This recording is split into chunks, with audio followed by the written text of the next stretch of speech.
Wake up. It's time for Primal Scream.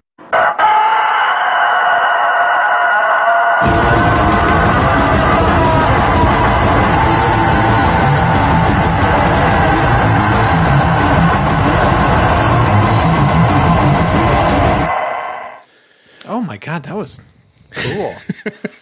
Dillan. Have you seen this? I have. We're talking about that because my watch just broke. Oh. Chuck Kavanaugh leathers. Chuck Kavanaugh. They don't break. Can't snap. What? Thick cowhide. Woo! Hey, welcome back to the Primal Scream. I'm Matt. I am Todd. And today, if you haven't had your It Works screens... There. Now it's recording. No, is it recording? Now it's recording. So, if you haven't had your It Works screens, your daily allotment of vegetables and fruits, go have an It Works screen. 2 scoops. That's what I do. They have orange flavor and they have berry flavor and they have a lot of really cool things. You might see, have you tried that crazy wrap thing? You might have seen that little card that's around town. You should try it. It's pretty great. So, go to Kathy Sculla.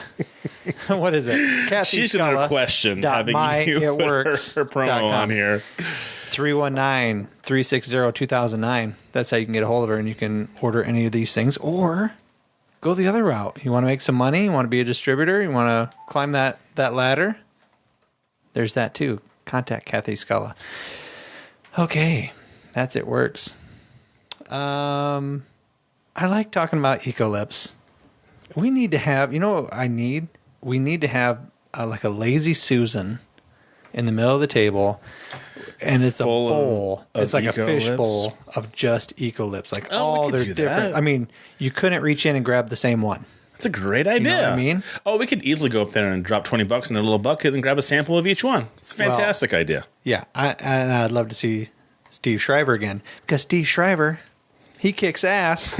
He's one of those CEOs that you hear about very rarely.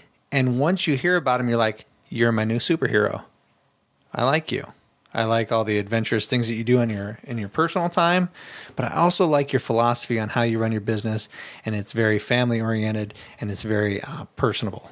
So, and if you like that type of thing in a business plan, go to ecolips.com and you can get Mango Kiss lip balms and you can get wholesale information. And if nothing else, watch the YouTube video that his daughter did because it's fan-freaking-tastic. Adorable. Dakota Fanning, beware. Eat your heart out. Eat your heart out, Dakota Fanning. I do. I really do like that YouTube video. Oh, it's a great video. Of Ecolips. It really is good. Though she didn't enjoy it. It turned out that she did not said like that it. It was not her. It was 1,000 best day. takes. It took forever. She's adorable. It was a typical child's response. Mm-hmm. And then you have Sweet Raw Joy. So if you want the sugar, no, I shouldn't say it like that. If you want the sweet, sweet release inside your mouth,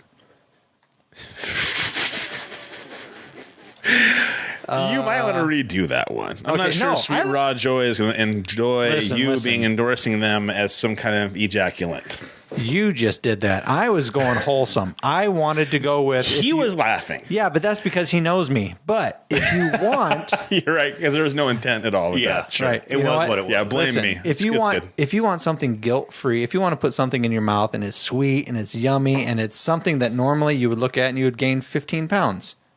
Hostess Cupcake? Yeah.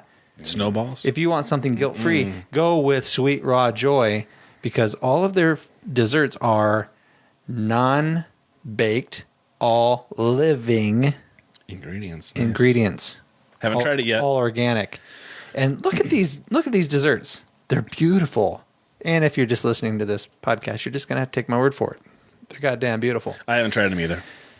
So you're not alone. But I have, and they are delicious. So, sweetrawjoy.com. Check them out. And this is how we're going to start our podcast from now on, because it gives you a taste, Todd, of just what you're in for. Yeah. What you're in for, who I am, who Todd is, and how our guest thinks. Yeah. See if they can handle it. Now, Aaron Bunce is with us tonight. Thank you very much for being here, Aaron. Ow! Thank you. It's great. You're almost a regular. I mean, it's hard to call you like. What's this? Like number 3, right? This is the third one. But I have to say, it has been a while. It has been. I thought it was. Well, you're 4. busy. You're writing your second book. You. How's that going? Amazing. We need to do Cards Against Humanity, but how is that going? It's slow, but it's going. All right, we'll get back into that later. See how excited I get? Just the idea of it. Oh, nipples perched at the 2 o'clock. Happy as a little girl. Happy. Because Aaron Bunce is a motherfucking genius when it comes to my nickname for Aaron Bunce is every time I see him, I'm like, hey, Shakespeare. Because that is what it's like. But I do enjoy your writing. I can't live up to that. What's funny is that I'm reading. Awesome. I'm reading a Ted Williams has a new series of book out. It's called the Bobby Dollar books. Dirty Roads of Heaven is the first one, and I think it's some kind of party in hell is the second one. I'm in the second one right now. And Ted Williams is a really unique way of writing, and I enjoy it quite a bit. Yeah. Again, I'm reading it going, God, I really love these books. These are great. I cannot wait. I can't wait until Aaron's book comes out. No, I'm putting them side by side. Oh, okay. I enjoy Ted Williams. I always have since his first book I read. Okay. Because I like the style that he writes, and I like the creativity of this. I mean, this book is about an angel who is down here on Earth. And so it gives you a whole different perspective and things you've never fucking thought about. That's why I like Aaron's book. Same thing. It's a whole different scenario. I'm pulled in. I'm drawn into it. All right. I'm going to stop you right there. Fuck off. Okay. Oh, you want to play the game? Yeah. We got to start out. We're going to get into Aaron later. Don't point at somebody on your little camera.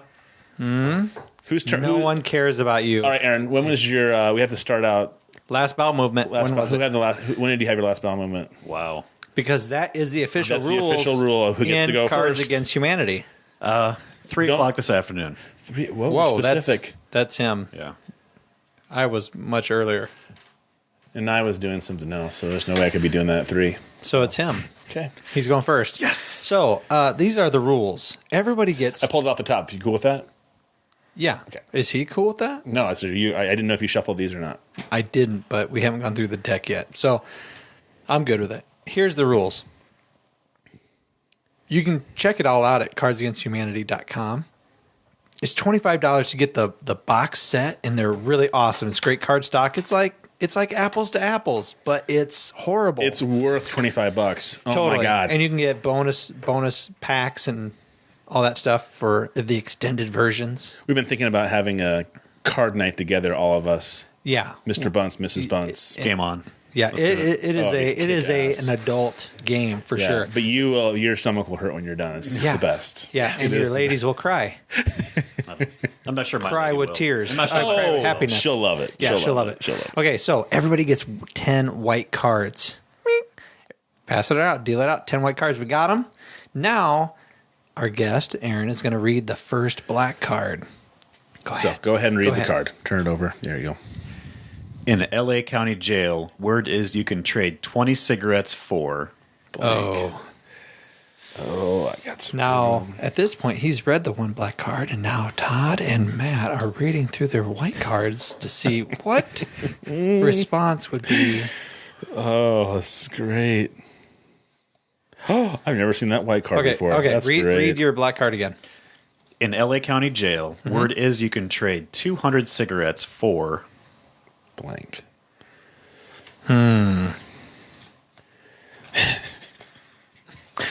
I have a lot of really good ones. Me too. Okay, now shut your eyes. Close your eyes. Because what you're doing is you're going to try to figure out whose card's whose, and then whoever's card you pick, that person gets the black card that you read, and that's how you keep score, ladies and gentlemen. And I'm going to throw this out that last night I ruled this game, so we'll see how you do. Right. Let's go. You can go ahead. Okay, open your eyes. Now you need to make sure you read And the then- black card and then say the answer response. the white. Okay, so it's all very flowing. You don't get to read them ahead of time. Yeah, no. It's got to be a surprise to everybody. Surprise to everybody, including yourself. My apologies. All right. In L.A. County Jail, word is you can trade 200 cigarettes for the token minority. Aw. Only 200 cigarettes? Or in L.A. County Jail, word is you can trade 200 cigarettes for my ex-wife. Wow. Pretty good ones, to be honest. They're both pretty snappy. Yeah. What are you going to go with? Is he a cruel bastard or is he a racist? What is he? Yeah. I mean, yeah, if you had to pigeonhole somebody, That's the best part about this. It makes you a bad person Yeah, playing. whoever- this there's no game. way out. There's no Whoever way. wins loses this game, essentially. Oh no! If I win, I'm gonna be happy as a clam. I think I told you this earlier. Our guest from yesterday picked out like rainbows and unicorns. And she was a good guest. She was great. Wow. Yeah. I'm going to have to go with my ex-wife for Matt.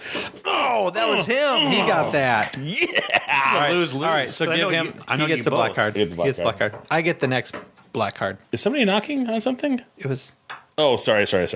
I think it was that. No. No. Oh, hold on a second. It's not a child, because...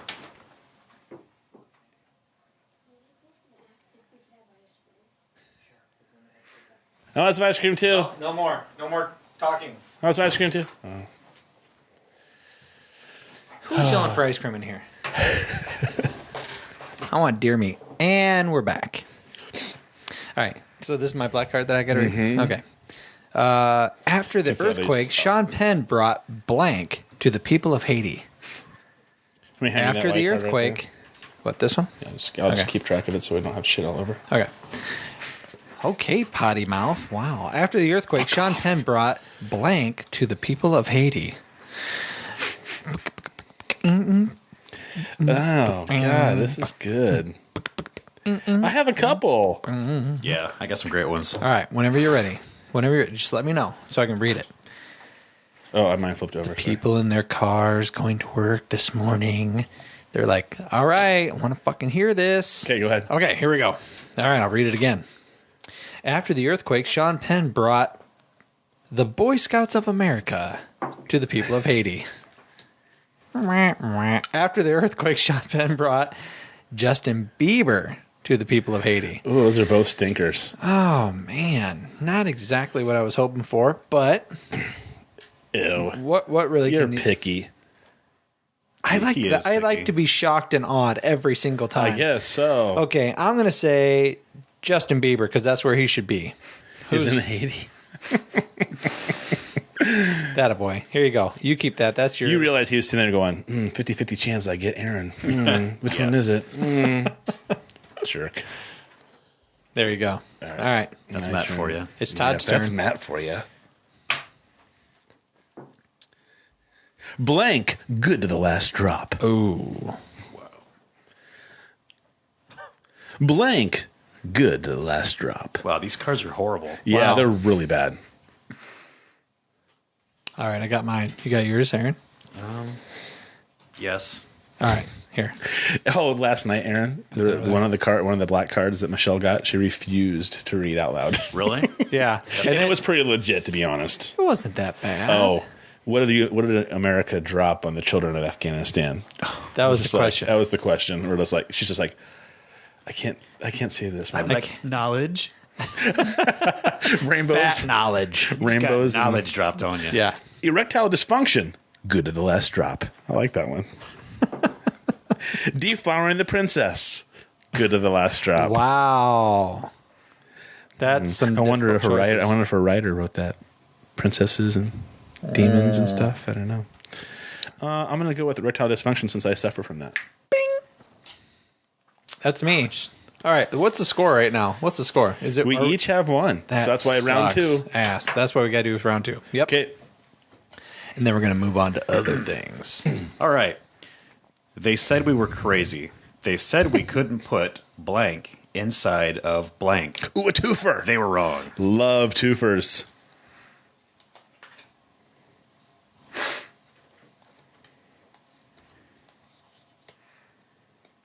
Oh, okay. So just a little something for you, my friend. The top card will be read first. Okay, so when you look at the two piles that are in front of you, the top card will go into the first blank in your card here. Just be patient. Be patient, because Todd is taking forever. Shut up. Still nothing for all you people driving to work, wanting some stimuli besides You your coffee. have high expectations for people who are listening to this podcast. There you go, right there, buddy. You're All right, set. You're good. Yeah, anticipation's killing me. Okay, there's two piles there. Yep, just like that. Just like that. They said we were crazy. They said we couldn't put lumberjack fantasies inside of passive-aggressive post-it notes.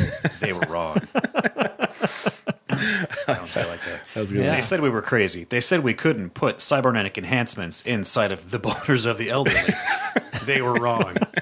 Wow. I can't keep a straight face during that one. Those are both awesome. Those are again. pretty good. God darn it, you Cards Against Humanity people. Love you. What are we going to go It's a with? killer. I like both of those a lot, especially the passive-aggressive post-it notes. That's one of my favorites. Yeah. What you want. What you really, really want. Oh, and by the way, dead airspace is great for podcast listeners. I love it. I'll It's keep one of talking my. through it then. What are the pros and cons of each? Sarcasm. Do I feel bad because erectile dysfunction is bad, or do I feel bad because Now, see, I This use is not Jack I use fantasy. post-it notes all the time, so it would be like a little giggly little thing if there was. I'm going to go with Lumberjack lumberjack fantasies and passive-aggressive post-it notes. Oh yeah, right here, buddy. I'll take that black card. Thank you. Although the other one was really funny. It was really The good. boners of the elderly. was great. Almost did it for We I me. need a all, black we all card. liked it. I need a black card. All right. TSA guidelines now prohibit blank on airplanes. TSA guidelines now prohibit blank on airplanes. I got my eyes closed, ladies and gentlemen. I am full of anticipation, and I'm excited. Are we ready? Yep, you're ready. Okay, here we go. That was really fast. Okay. TSA guidelines now prohibit all you can eat shrimp for $4.99 on airplanes. Have you ever seen anybody throw up shrimp? People get airsick. That's pretty bad. It's a horrible visual. And it's a good chance it's both ends, too, if you do that. Oh yeah. In a confined space with no air circulation. Yeah. go. Has it been refrigerated? TSA guidelines Can I now breathe in your fecal prohibit, matter, please? now prohibit you can. insatiable bloodlust on airplanes. Now that is practical. A little vampirism and Yeah. Blood. That is a very practical white card we have there. I'm still going to say all you can eat shrimp for $4.99. Who did it? Who did it up? Sorry, dude. Whatever. Todd. I'm out. I think he lucked out by only having. Okay, Okay. last one. Oh. Ready? Here we go. And this is it. I can tie it up and it'll be a three-way tie. Or we will have a winner. Three Amigos. Yeah. Word. Word. Word. Oh, hey, we're thinking on some straight 8 t-shirts, too. Ooh. Yeah. I like All right. In 1,000 years, when paper money is a distant memory, how will we pay for goods and services? Perfect. In 1,000 years, when paper money is a distant memory, how will we pay for goods and services? I had a masturbation card that would have been perfect for this one. I had. There's one that I think is kind of funny, but there's another one that just makes my inner child scream with laughter. I had the Care Bear stare as one of mine, Did too. you? All right, buddy. Go All right, for go it. ahead. Go ahead. In 1,000 years, when paper is a distant memory, how will we pay for goods and services? Boogers. I was not expecting that. In 1,000 years, when paper money is a distant memory, how will we pay for goods and services? Pooping back and forth forever. Yes. Boogers. And our guest wins the pot. The pot. I don't know how much All right. the pot was, but The pot was he gets a free beer. I like Oh, it. he gets that anyways. Can I have that now? Yeah, it's right there. All right, what'd you think, buddy? That was actually a lot of fun. Like dirty apples to apples. I liked it. yeah, Exactly. dirty apples Exactly to apples. what it That's is. exactly what it is. Got We've played apples to apples a lot in our household, but it's always with the kids, and then So great. I mean, apples of apples. It's funny too, Right. but this takes it to a. Here's You didn't get coat hanger abortions and shit like that, which is really some of them are Yeah. really really rough. jerking off into the pool of children's tears. Yeah, That is one of my favorites. well, what did you say earlier? Was that pissing into the skull or the Ocular cavities. dead children? Thanks. because you do get what we thought about it because Mrs. Matt and I were Matt, chatting about. They give you about 5 to 10 white cards, blank white cards, so you can make your own. And so we thought we would do a couple, like 4 or 5 rounds and have a good time, and then stop and make a few of our own, and then add them. How fun that would be! So, Could get dangerous depending on who you got great. playing, though. so hey, I want to tell you about something really quick. I was listening to, or listening to. I wasn't watching anything either. I was reading something confused. today. What did you do? I was reading today. Okay. I'm a huge Andrew Sullivan, The Daily Dish. Really like his opinions. Love his opinions, although he's a tad bit more conservative than I am. I really liked it. But today he had a posting. It was called "The Offense Industry on the Offense," and I'm just going to read it for you because I can't kind of sum it up as well as he can. In a terrific post today during my vacation, Freddie DeBoer nailed something to the cross. And this is what Freddie DeBoer said. It seems to me now that the public face of social liberalism has ceased to seem positive, joyful, human, and freeing. I now mostly associate public face with danger, with an endless list of things you can't do, say, or think, and with the constant threat of being called an essentially bad person if you say the wrong thing or if someone decides to misrepresent what you said as the wrong thing. There are so many ways to step on a landmine now, so many terms that have become forbidden, so many attitudes that will get you cast out if you even appear to hold them. And so Andrew Sullivan went back and said Freddie's concern was with an online hazing of the politically incorrect. Writers are not just condemned anymore for being wrong, dumb, or rigid. They are condemned as sexist, racist, homophobic, anti-Semitic, etc., almost as a reflex in trying to discredit their work. That's particularly true when it comes to fascinating issues like race, gender, or sexual orientation, where liberalism today seems to insist that there are absolutely no aggregate differences between genders and races. And I thought, you and I have had some discussions, and we've had a couple of podcasts where we've talked about words that can't be said, or words that are Anthony and Opie Anthony, that guy lost his job because he called somebody a savage who attacked him. One word. Well, it was a lot more than just that one word. But that's the one. But see, that's the one word that he was responding to a horrible event where he had gotten right. But mauled. I'm saying, but he used the one thing they always come back to though is him calling somebody a savage because she was black. Yeah, that's the popular tag. So that's what I'm saying is that he said one thing out of all the rants he did on Twitter.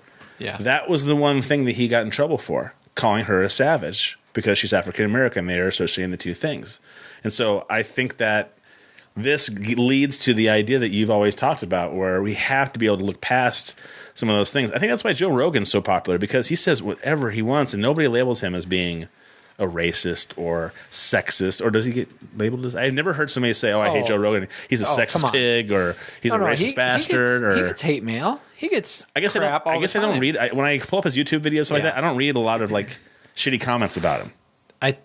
He comments on his show that, he had made some comment about he wasn't even making a statement. He was asking more of a question. It was a very questioning attitude. Do you think that possibly maybe this person gets more grief because they're black? Could it possibly be a tinge of racism? He wasn't saying that, hey, this professional athlete who's great at basketball and he's black, so many people hate on him because he's black. When he talks shit, other people can talk shit, but they don't get the hate that he does. I mean, he wasn't making a statement. He was asking a question. And he got a shit ton of hate mail about that and shitty little tweets and saying that I think what he said was that you hate your own race. What's that, white hater? Whatever. Why do you think people jump on the bandwagon? Why do you think there's that word? I mean, this is not just a liberal point of view. Conservatives, when they hear somebody say something, they jump on that. So what? I mean, is it just trying to demean everybody? Are we always just trying to be knocking somebody down a notch or two to make ourselves feel better? What is the motivation of always watching every single word somebody says? Now, I think like Rush Limbaugh should be taken out of the conversation because he's always saying shit all the time that's horrible about people, no matter who it is. It's a constant. But if you have somebody slip up, or you have somebody say, "Hey, what do you think about what Joe Rogan said? What do you think about this thing?" That to me is where one of those areas where I just think that we don't ever give ourselves a chance to think freely without being concerned. The reason of this podcast, I don't want to have to monitor everything that comes out of my mouth. It's a ton of stupid shit that comes out of it, and if I had to think about it all the time, I'd be locked up in the fetal position. So I want to be able just to say stuff, and once in a while you say, "Hey, dude, what's your deal?" You know what I mean? And me go, "Oh, what do you mean?" And I say, oh, I should take that back because you're right. That's not cool. I mean, it's okay to have a discussion about it. You're not calling me a racist. You're saying, hey, you might want to think about it this way, or I wouldn't want to do that to this person just because they're black. They shouldn't do this. You know what I mean? We've had those discussions where we openly discuss it, and you're not hating on me for it. Yes. Correct. Good. Now, I think there was like 4 questions in that rant. I could answer one of them. So do you? Aaron actually like perked up and he got ready to talk, and I was like, I'm gonna totally hand this over to Aaron because he's ready to go. I'm sorry, Aaron. But then there was a lot more talking going. And then I forgot what the first question was. I'm gonna start calling you busting out. your balls. God, you do. I just like taking you out at the knees. Jesus. Hey, here I am ask trying one to question. How about you don't be fat and stupid? Whoa. Hey. Let's not get personal. We just went with the fat don't label yourself. Come on. So what was your first question? I don't know. I don't know. You were talking about the people, the inflammatory responses, right? People have inflammatory responses, and it just seems to me like people can't move past that initial emotional response to hearing something. Okay. They can't. Maybe they refuse to, or they can't move past the emotional response to look at it logically. So they stick with that emotional response. And when you look at the media outlets or the blog posts or the news, where you look at all the commentary, the comments down below, most of them are real quick. Bam, bam, bam. I think a lot of it's just that's the flashpoint, the emotional response. And I think that if you it's a reactionary comment. Yeah, and if you'd come back and talk to people maybe after that initial response was made, maybe they'd think differently about it. If you had some time to sit and actually that's a good point. Comprehend on it a little bit.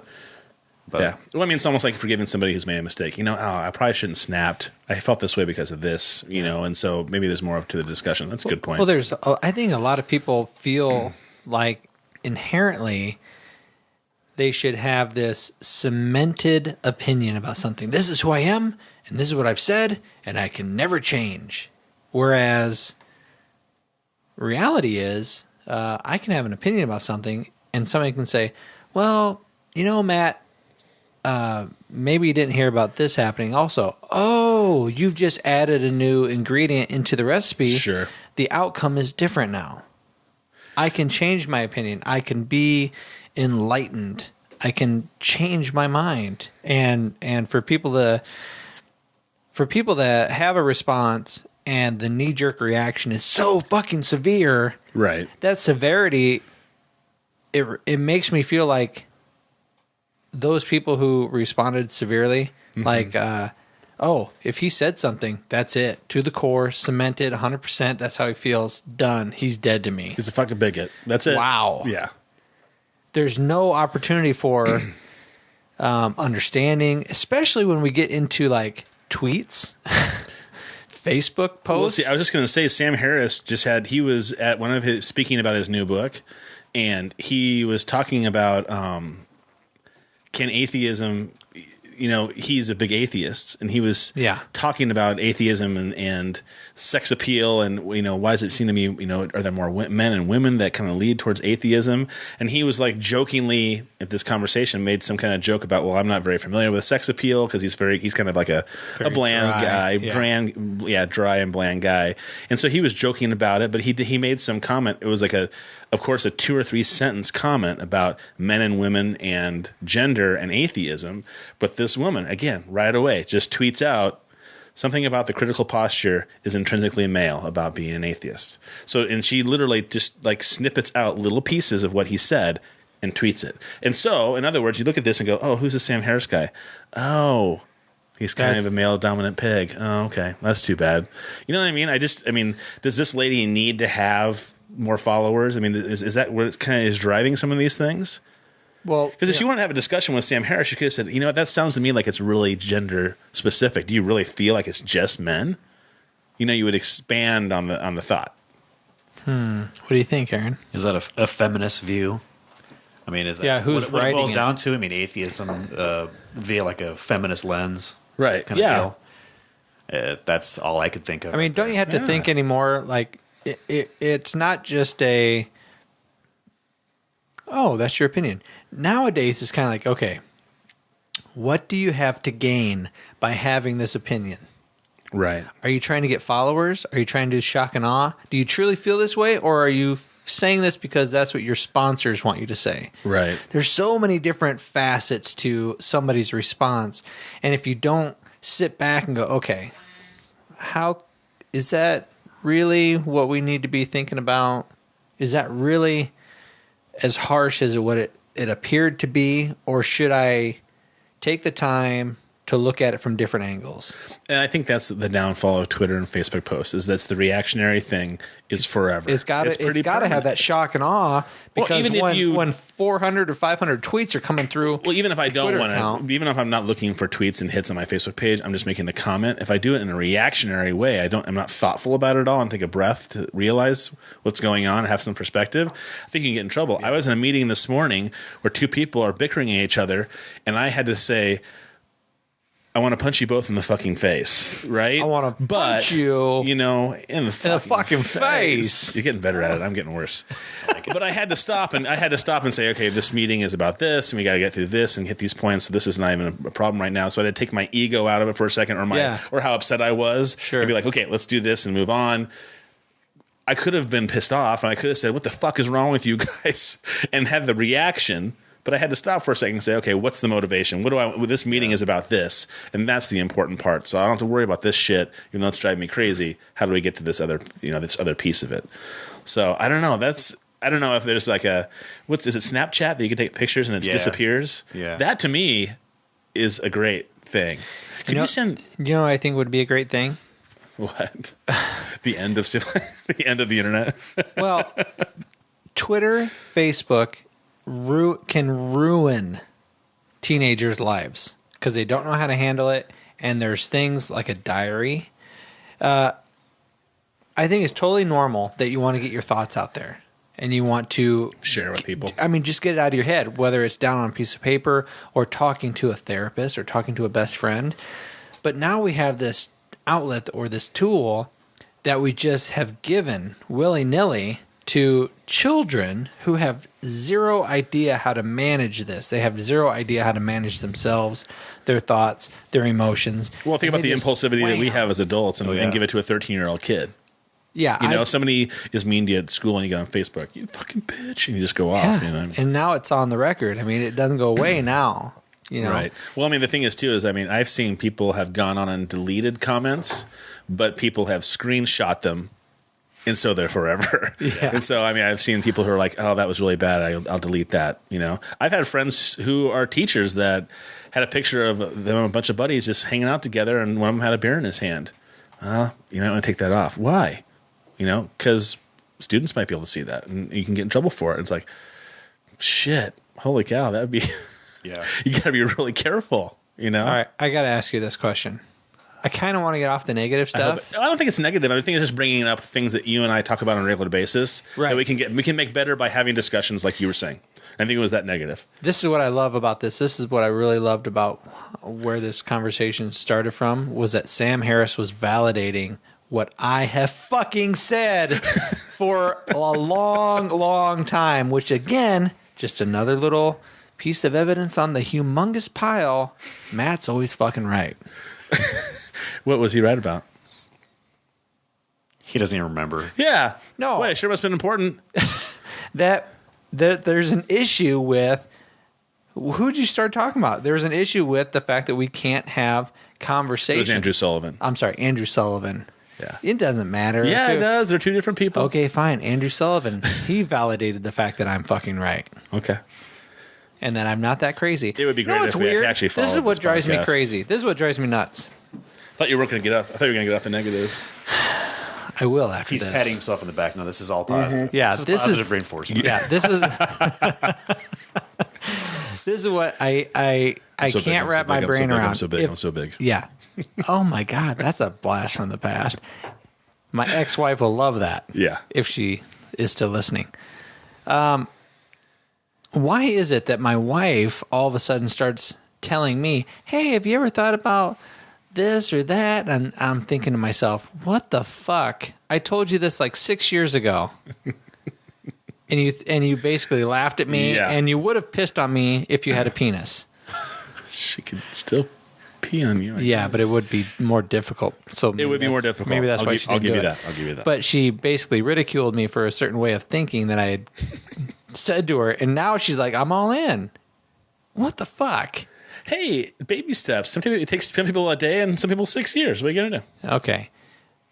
And then there's you when we have these conversations, and you're like, "All right, Matt, it's a little. What you're saying is a little kind of fucking crazy. Maybe you're a little bit too much like the Doomsday Preppers."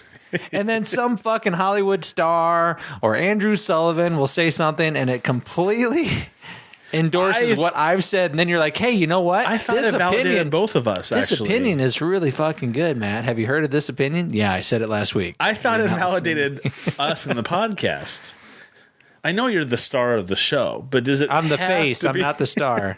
I'm the face. You have a light just for you right there, No, that one is for Aaron. Aaron. Those two Oh, there you go. are for me. He outshines everyone. I guess that's what he I just get said. 2 lights. 2 lights. The guest gets Oh, that's going to be a new one. T-shirt.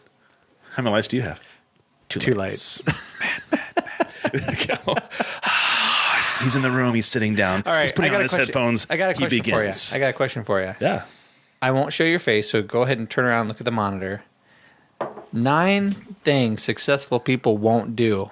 And when you see that picture, does it scream to you, successful people, one of them, will not show their nipple? Will not. I don't see her nipple. Just she has too much cleavage is what they're trying to Is say. that what you're saying? Is that what you're saying? It's too much when, cleavage. When I see that, okay, if you go to goodnewsnetwork.org, sometimes you just need to get a shot glass of good news. See, right? I think it means successful people don't lean in their chairs. Oh, see, when I I looked don't at lean in that, my chair and I'm successful. immediately, He sits straight up when he yeah, types. hey, I'm Shakespeare. lean over at all. Shakespeare doesn't have bad posture. You can't reach the keyboard if you do. Yeah, because you had that crispy white donut thing around your neck. Isn't that what Shakespeare used to wear? Oh, the collar. Yeah, the collar. The collar. It reminds me of like a stack of like coffee filters. Yeah. Yeah, stack of coffee. He's always awake and he's always really jittery. That's So you don't see a He's got the nipple? shakes. No, there's no nipples. Okay, there. so That when would I be- see- she doesn't even have good cleavage. If you want to say that, that's not that big of No, a deal. but I just thought that was an interesting placement for where the seams should come together.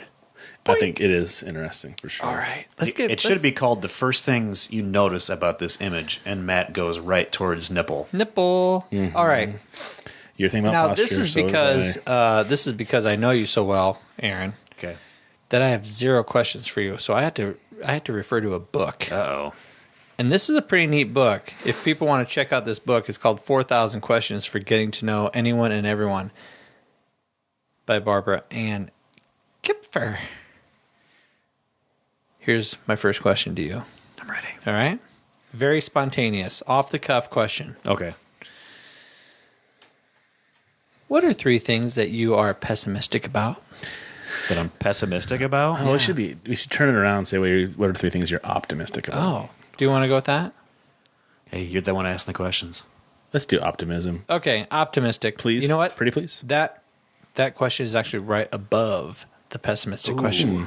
So yeah, we're still going with the book. Optimistic. What are 3 things that you're really optimistic about? I usually stay very optimistic about the future. Really, like in what way? I didn't used to be. I used to be a person that worried about a lot of things. Like the survival of the human race, no, or just like what? my own personal future. You know, you worry about what is coming down the road. And it can Security, stress- happiness. Security, happiness, money, family, illness, death, that kind of thing. And it's the kind of thing that can really wear at you.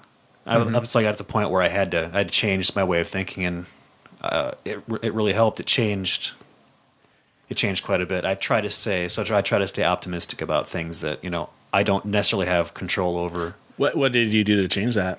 That's probably not an uncommon thing for most people, to be honest. So what did you do to switch that around? It's just a thought process. So when your mind started going down that road of like, oh shit, this could possibly happen to you. So, hey, a second, I'm not going to do this. I'm going to think about something positive, Or was there like a certain somebody that you saw at work every day that was super positive? No, I think it was probably my wife who, you know, she was there during all those times, and she's just like, don't beat yourself up about the stuff that hasn't happened yet. It's like, just remember that there's another day, and that good things can and then good things will happen.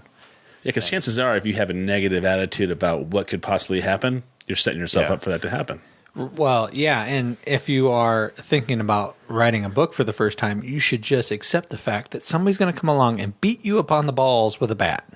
True. You're just going to get beat up left and right. Your ego is going to be demolished, and you have to really know deep down in your soul that what you're doing is for you and really nobody else. Yeah.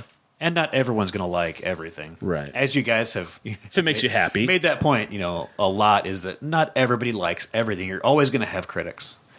And just because something may be good, may be written well, maybe it's a video, maybe it was edited well, acted well, there's always going to be someone that doesn't like it. Right. So there's no sense, beating yourself up about it, getting down about those people or that possibility.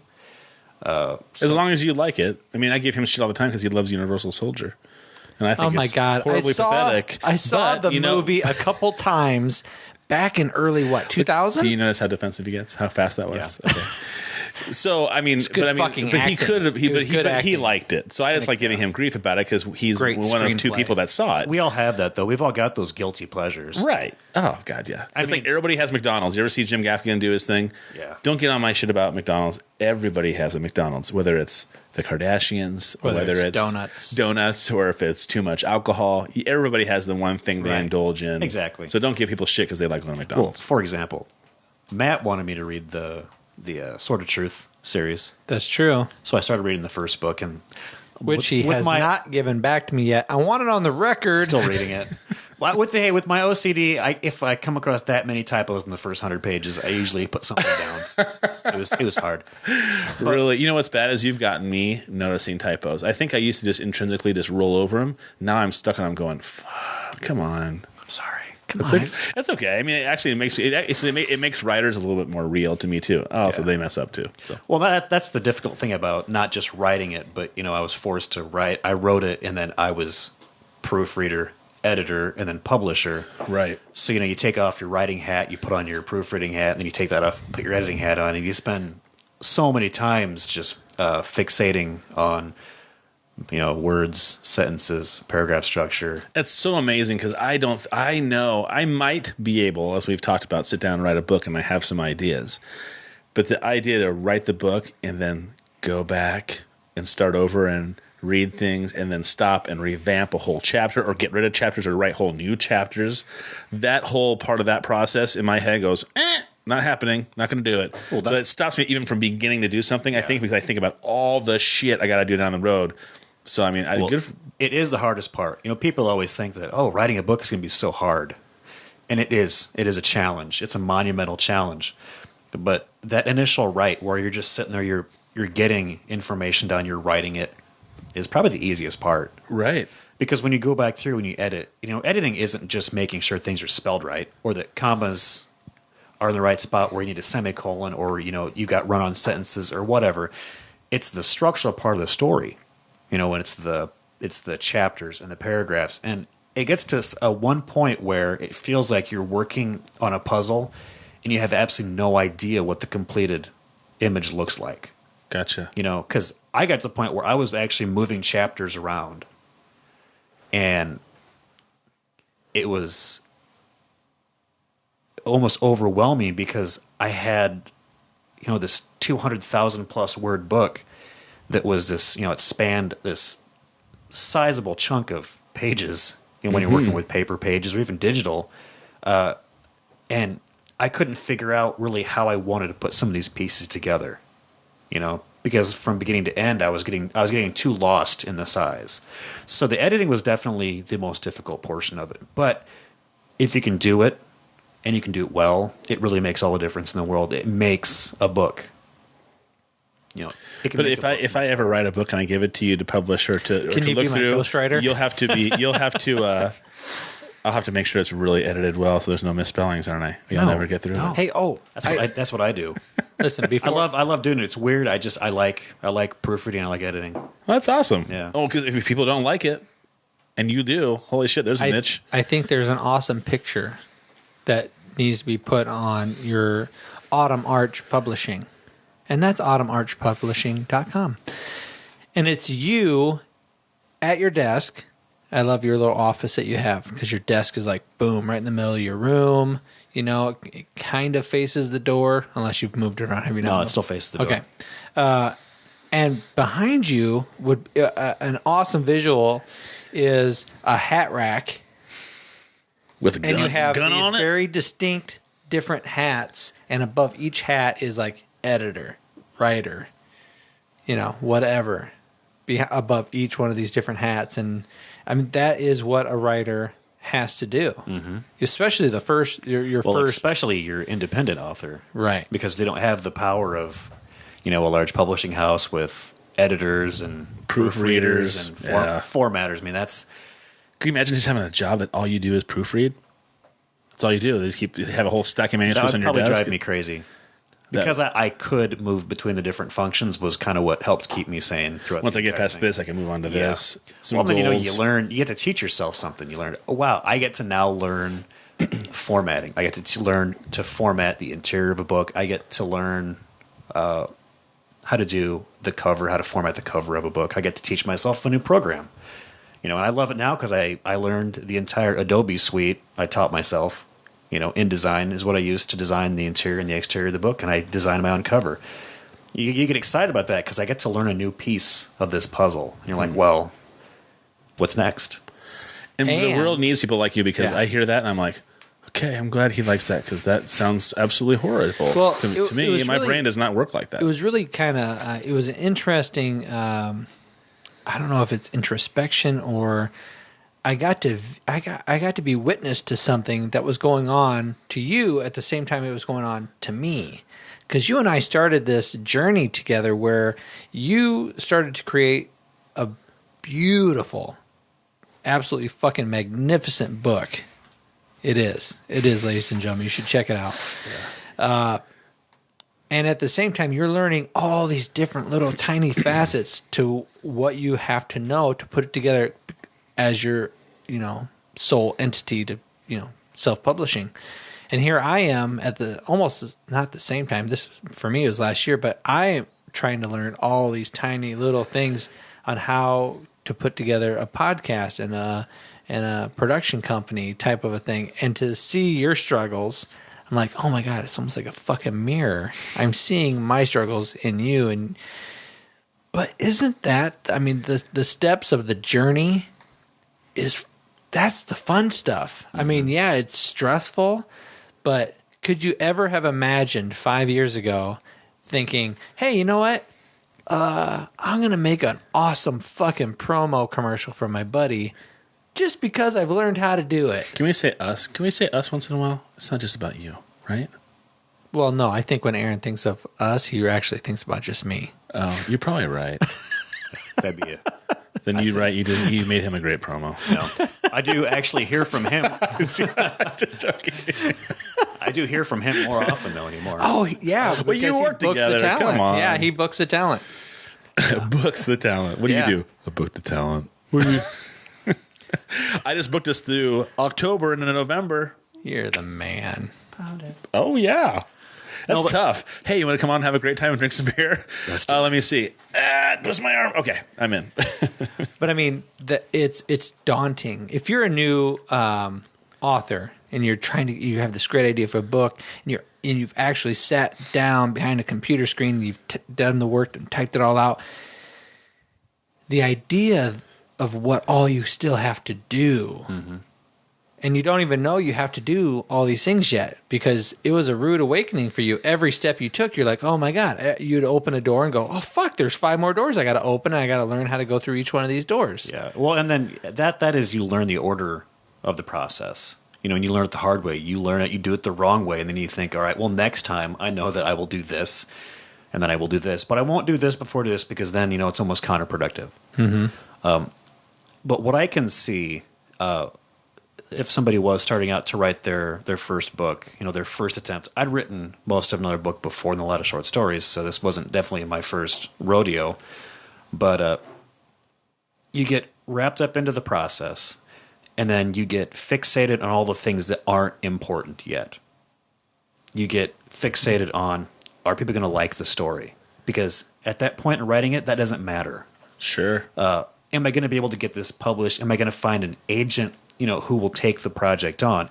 And at that moment, when you're starting to write it, it doesn't matter. You're not even done yet. Yeah, So, and I think that people stress themselves out. They psych themselves out in that part of the process needlessly.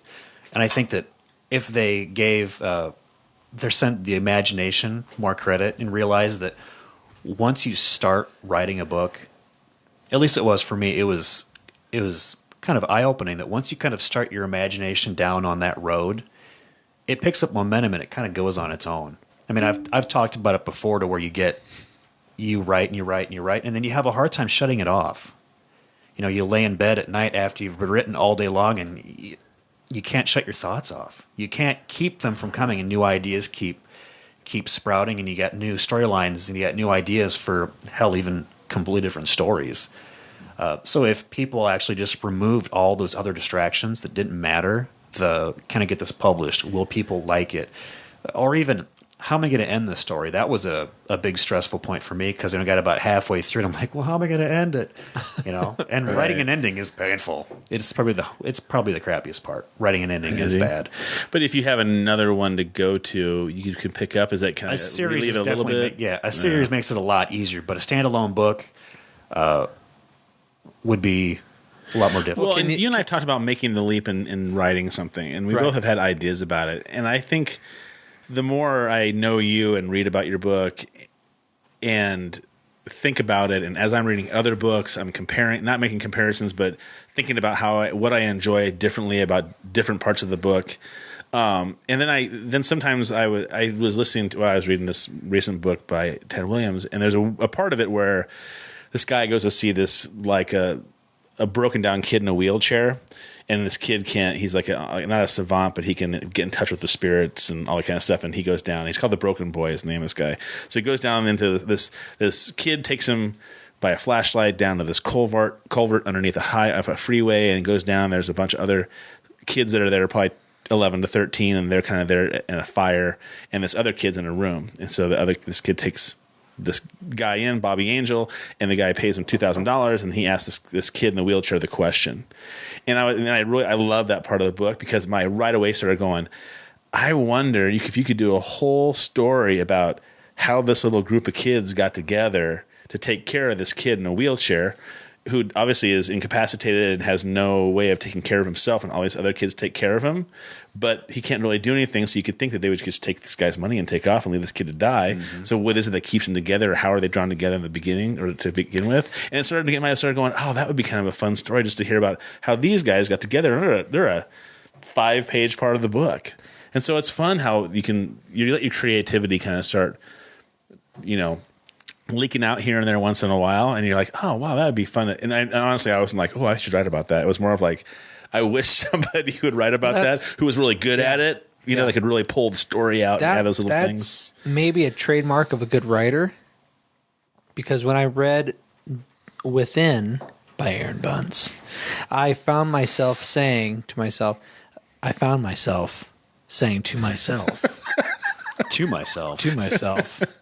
myself. That's another Jim Gaffigan.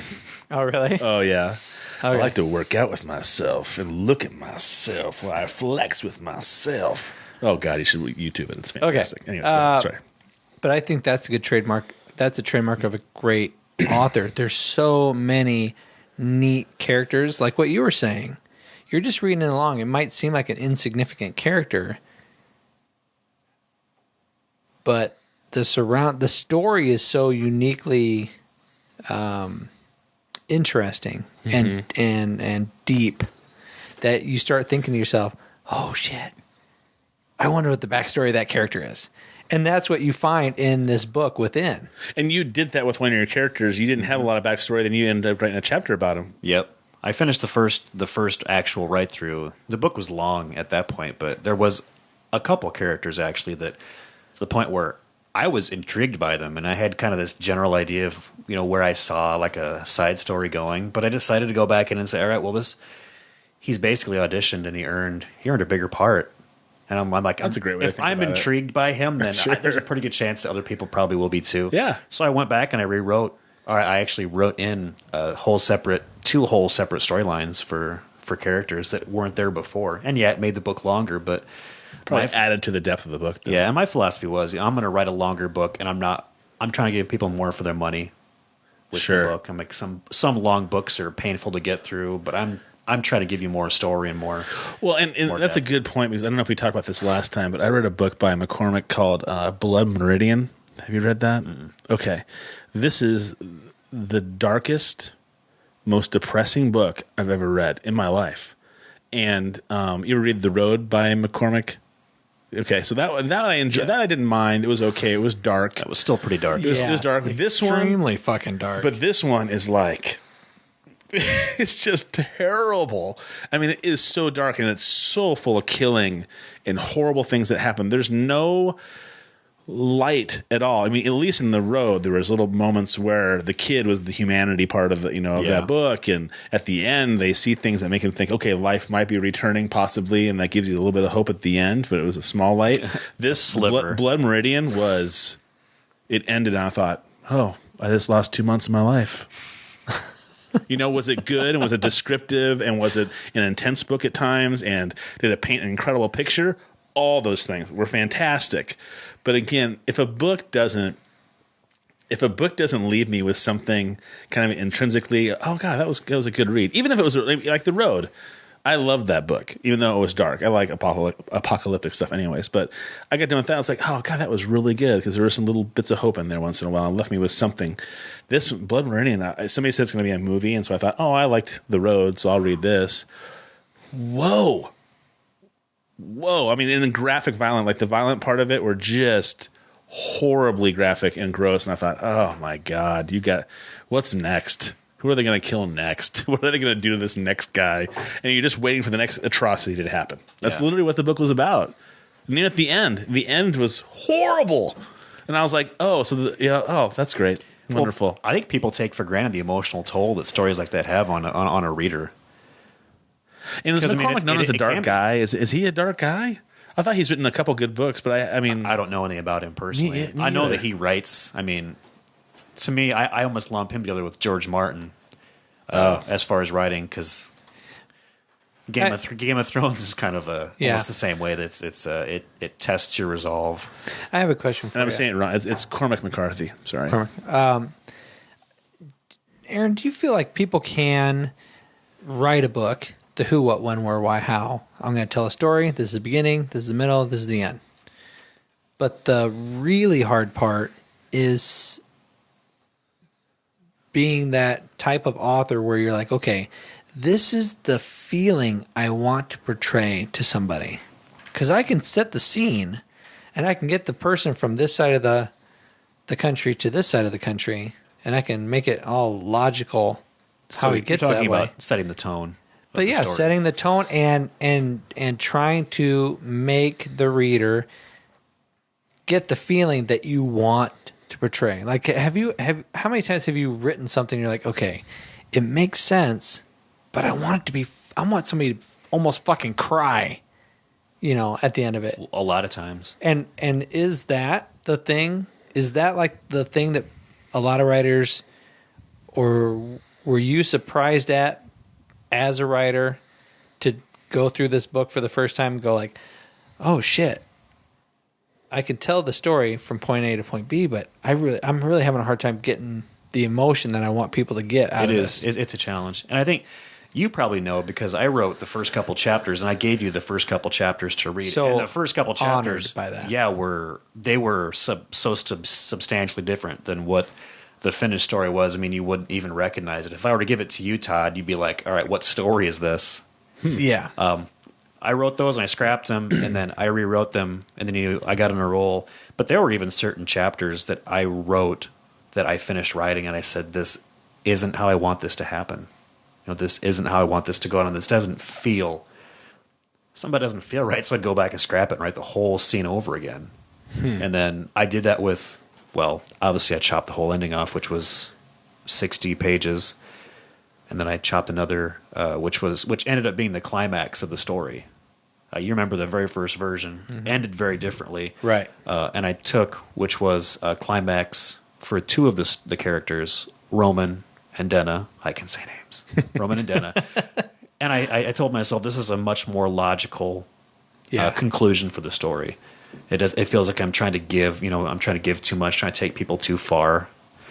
So I went back and I rewrote that whole thing until, it felt how it had the feel I wanted to feel, and that was the tone, And that probably is the hardest. And to answer your question, yes, that probably is the hardest part for a new author. Because if you haven't written much, and if you haven't written much organized stuff, you probably at least haven't developed your voice yet as a writer. So a lot of that early writing you spend developing your style, which is what they call your voice, establishing your style, how you write, your dialogue, your narrative. So without that, I mean, you're still kind of feeling your way along every step of the way. So to me, the appeal of writing is finding your voice and to see if people enjoy that part of it. I mean, because it really is the true expression of who you are as a person coming through your writing. So if people like the style or the voice of how you write, they're really validating you. Yeah, I think that sounds pretty awesome, especially when you think of the idea of how creative you have to be able to put something on paper and be able to express yourself through that writing so somebody picks up on it. It sounds really difficult, but it sounds like if you can pull it off, it's really self-rewarding to do that. Well, it's you don't need to sell any books. We've pumped you up enough that you're happy forever. Right. Yeah. I'm full of my happiness meter is full. My happy bucket. How about that? It's true though. I mean, you finish the book, you go through all these processes, you've got an enormous emotional investment in the story. It's you. It's a piece of you. It is and I was really worried. For the most part, I was worried less about people that I didn't know that well to read it, because I know that they probably wouldn't make too much of an indictment on me personally. Because there's serious portions of this book where I deal with some pretty heavy themes. Yeah. Well, you had a really hard time with the rape scene. Yeah, because it's like, how far down this rabbit hole do I want to go? How psychologically speaking, how far do I want to go, and how far am I comfortable going? I wasn't struck when I read that scene. I wasn't struck by anything that was like bad. I read that and I thought, well, it just fits with the story. It fits with the characters that are causing things to happen. It's not like, oh shit, he just dropped in some horrible rape scene out of nowhere. It was all, there was things were leading to those kind of things happening. I mean, you had foreshadowing for those things happening. So I don't think it was as shocking because you were kind of prepped. Yeah, but that's the thing is. But as you're writing it, you're prepping. You don't necessarily see that finished product as you're writing it. You see all the different routes you can take that scene.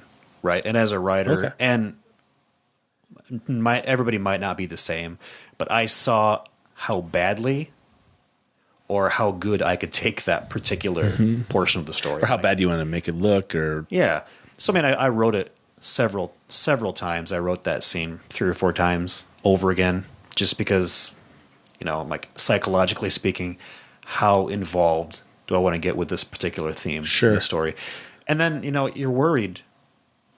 Giving a story like that away, I'd call it a dark fantasy. It's got psychological elements and it's got violence. It's got plenty of violence. It's fantasy. What I was really nervous about was when my mom and my mother-in-law started reading the book. They picked it up and said, "Hey, I'm gonna start reading your book." I'm like, "Okay, okay," because there's some parts in there that make me feel kind of funny. Yeah. I'm sorry, But that's natural. I mean, that's gonna be. I mean, I can't imagine that somebody like E.L. James, who wrote 50 Shades of Grey. I mean, if you have an 80-year-old grandma, say, "Hey, read my book. Let me know what you think about it." Right? That would be. So that's one of the considerations that's difficult. Is that finishing it, having that much emotional investment in the story, and then knowing that some people, not everybody, but they're going to judge you based off the book. I mean, just like you said with McCormick, writes incredibly dark books. The authors who write horror, like Lovecraft, people that write incredibly twisted stuff. How much does that writing reflect who they are? Reflect on the author. Okay. So, or does that just reflect the creativity of somebody's imagination? I would never do this. You would have. Oh my god! I just had this vision. You'd have to assume that part though, because otherwise, then Stephen King is a psychotic fucking person who should be put in jail. You know what I mean? I mean, you'd have to say this is a person who obviously has a very twisted way of looking at things at times, or he knows how to take a story into a really unique, strange, weird kind of way. There's another author here in Cedar Rapids. I'll plug his name. His name is Dillan Moorefire. Huh. Great name but he's a fantasy writer. Yeah, I'm not kidding. We just swapped books to read each other's books. And his book is called Blood and Sand. Very original, very neat book. Blood and Sand against Dillan Moorefire. Is he going to be at Icon? He will be at Icon. Awesome. He won't be at the book signing, but he'll be at the convention. Cool. But he said it, we agreed. He's like, I abused the hell out of my characters. And because we'd kind of talked about, we kind of gave each other a little, kind of a little prologue into the story, what to expect. I'm like, well, this is kind of dark. There's going to be some dark themes. There's some violence. You know, it isn't all, as Matt would call it, rainbows and unicorns. Yeah. Dude, I'm going to say, I feel like you prep it almost too much. I don't think that Within is any more dark or any more, rough a book to read than anything else I've read that has some dark themes in it. I mean, the rape scene was a scene that was built up. You knew from the moment you started reading about her that something was going to happen between her and the guy. I forget his name. Sorry. And so you knew that was going to happen. I mean, there were dark themes with the creature in the building with the kids. I mean, those were, to me, those are not as any darker as anything else that I have read that you have to say things like, oh, hey, there's some well, unless you're 80-year-old mother-in-law, maybe you need to do that too. Yeah. But I mean, to the average reader of fantasy or people who read fiction, holy cow, it was intriguing, well written. It wasn't this dark. I didn't feel like, oh Jesus, I'm going to this dark, horrible place that I can't get out of. Well, that's why. Yeah, and I use that to basically to articulate the point that you pass it off to people, you're always going to have that fear of what they take from the story. And I don't think it's excessively dark either. I mean, I've read other books. I've read quite a bit of Dean Koontz where he gets really dark and strange. The Taking was one of those books I read, like one of the only books I've ever read that I was reading it by myself at night and it scared the crap out of me. Right. The Taking? What's that about? By Dean Koontz. You'd like it. It's a really neat story. A lot of his books are just some of them are just kind of strange and weird. Others are kind of dark and, kind of. He's classified as, I think they call him a horror or thriller writer. The Darkest Evening of the Year, The Watchers. Watchers is his most popular book and probably my favorite still because it's so unique and Einstein, different. Einstein, the super dog. Yeah. So there's some really cool things in it. I started reading him and I wanted to binge, but I read 20 Dean Koontz books in like a 2 or 3 month span. I rattled through them. It's very different, and I did that with the Odd Thomas books. Oh, love them. God damn, were those good! And I got Matt's wife hooked on them too. And I'm just like waiting for the next one. Then I was like, oh, there's a new one now, so I ordered on Amazon. It's a graphic novel. I'm like, fuck, I'm not reading a graphic novel. Why not? I want a novel. Why? Because I like content. I like getting immersed in something, and I'm not a comic guy. Well, I'm not a very comic. I mean, we're going to have Erin Tapkin on here from Alter Ego Comics. She's never coming on. Yeah, she has. I already booked her. Okay. And so I never got into comic books as a kid. I mean, I never got involved in that. And now I know people who use them for, kids and things like that to get them involved in reading and stuff like that. And not that there's anything wrong with them. I just never got involved in stuff like that. But I mean, there's some graphic novels that are. I mean, The Walking Dead came from a graphic novel, correct? Okay. One of my favorite TV shows, which opens on the 22nd. Yes. I can't wait. It's back. I got big into Dark Horse comic books when I was younger. I made Horse? I made the transition from Marvel. I grew up on Marvel, Wolverine, Spider-Man, my 2 first comic books ever. And then, it's got a little older, you're looking for a little more mature content. I got into Dark Horse. They did like the Aliens and the Alien versus Predator and the Predator series and stuff like that. Some great. Is that what the movie came from or no? They based the movie loosely off comic book, but they didn't want to obviously pay the royalties for it, so they just came up with their own story. Okay. And it's funny because there's a lot of parallels. So the story actually parallels the one in comic book a lot, but it's not, it's not similar enough that they had to pay anybody for it. Credit it. Is there another beer over there somewhere? Yeah. Do you want to talk about Icon? Sure. Is this the Icon website? That is Icon. Does that look familiar? Yeah. Okay. What's going on with Icon? Oh, you don't know this, but I'm going to tell you right now. Oh, drop some knowledge on me. Burlesque. There's going to be a burlesque seminar. She's going to give a little seminar while she's there. Kat. Burlesque seminar. We just had at Kat. Icon? Yeah, at Icon. Nice. You get to meet her. So maybe you'll learn how to do a lap dance.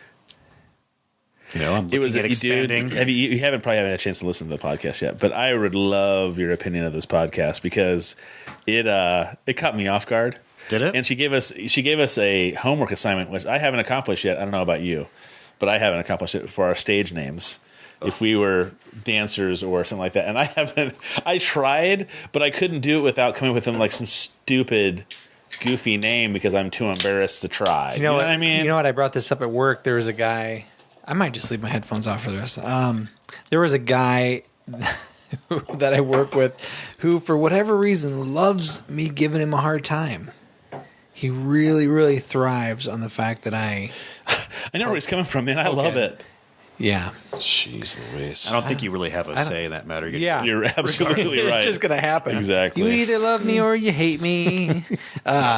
Anyway, this guy, I was telling him about I just completely lost my train of thought. Burlesque, the guy at work, you like giving him shit. Oh, he said, I told him that what my homework assignment was because we were supposed to have our names today. Yeah, I know. For this. So, okay, just, you know what? Just really quick. Google. A website. Google. No. There's a website that it creates a stage name for you. That's kind of cheating, though. It is a little bit. What am I going to Google? Stripper names? Just stripper names. 45 most popular stripper names? No. Bunny. Angel.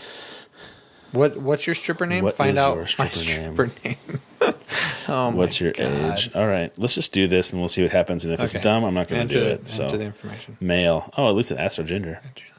What type of bar would you frequent more often? A smoky bar with cheap beer, a classy bar with expensive spirits and wines, a college bar, other. I'll go college bar. Which movie character do you relate yourself to the most? You need to go with that one. Dude, this is my stage name. Ready for this? No. You need to hold on until I get done with mine. I feel like fucking dancing right now. Which movie character do you relate yourself? Did you do this? Did you do this already? No, I typed in snazzy. No, what did I type in? Schnazzy? It's called Snazzy Space. It's Snazzy Space. I Googled stripper name generator. Okay, then stop. Okay. Stripper name generator? Yeah, stripper name. That's what I Googled. And Snazzy Space came up. Snazzy Space. Okay, hold horses. Oh, it's the first one. Okay, do you have to put it something? You just put in your first name and your last name. Where? And then get my stripper name. Enter your first name.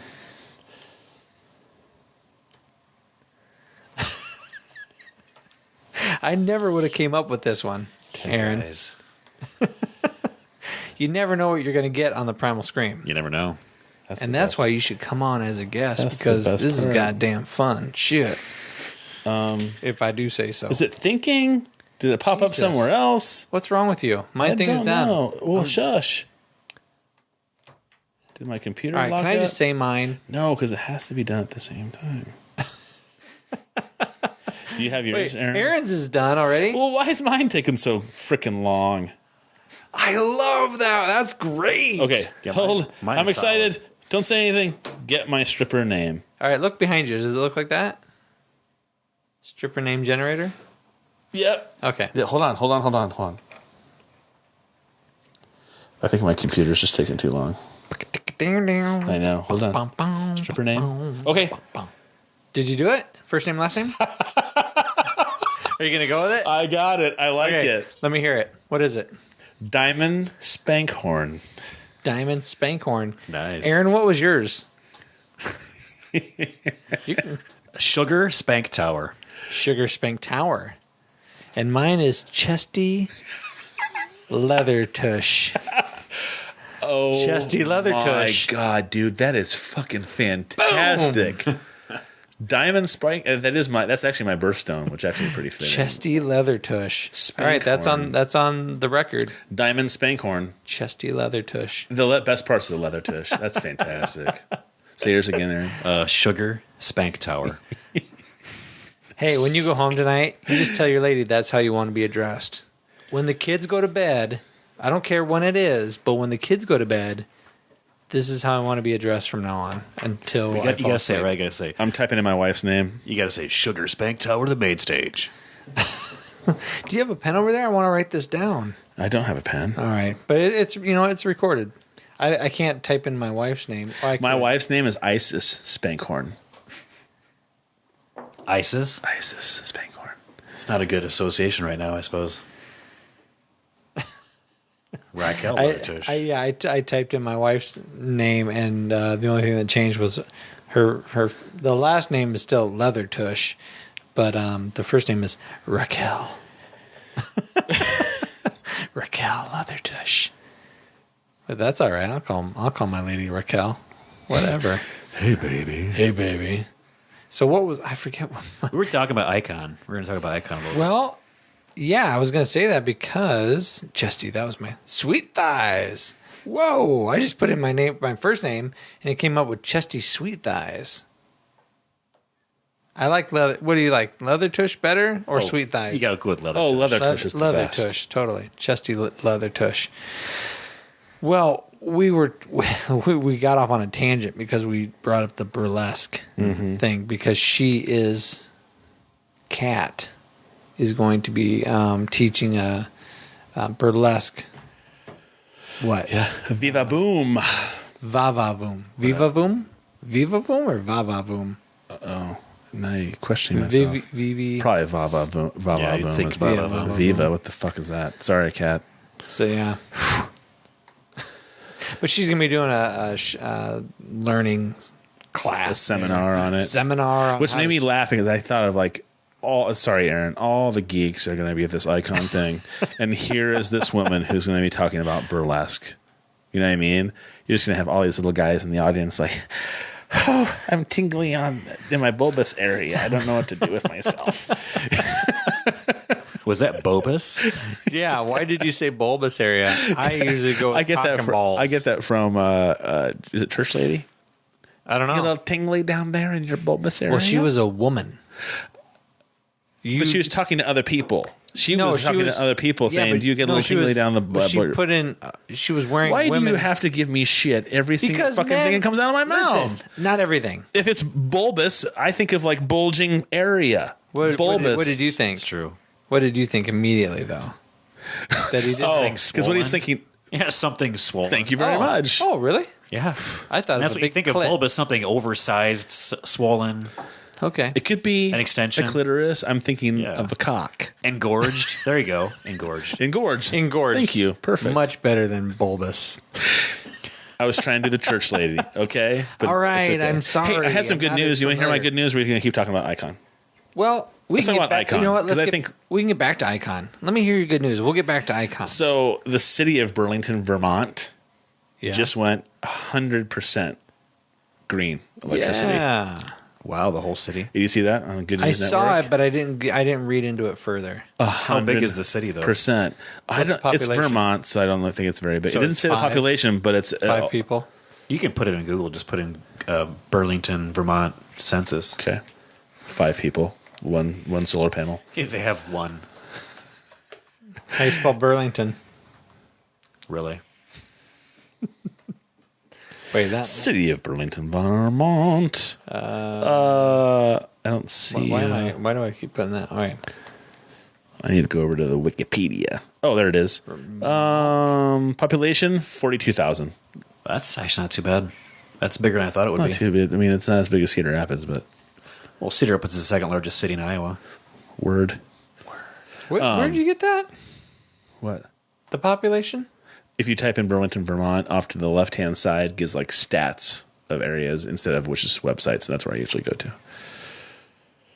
But I thought that was pretty cool. And then I saw another thing that said a majority of cities in America are 4 years away from solar and wind power being a very easily compatible thing to lower your bills. So it's like things are still costing you a lot of money up front.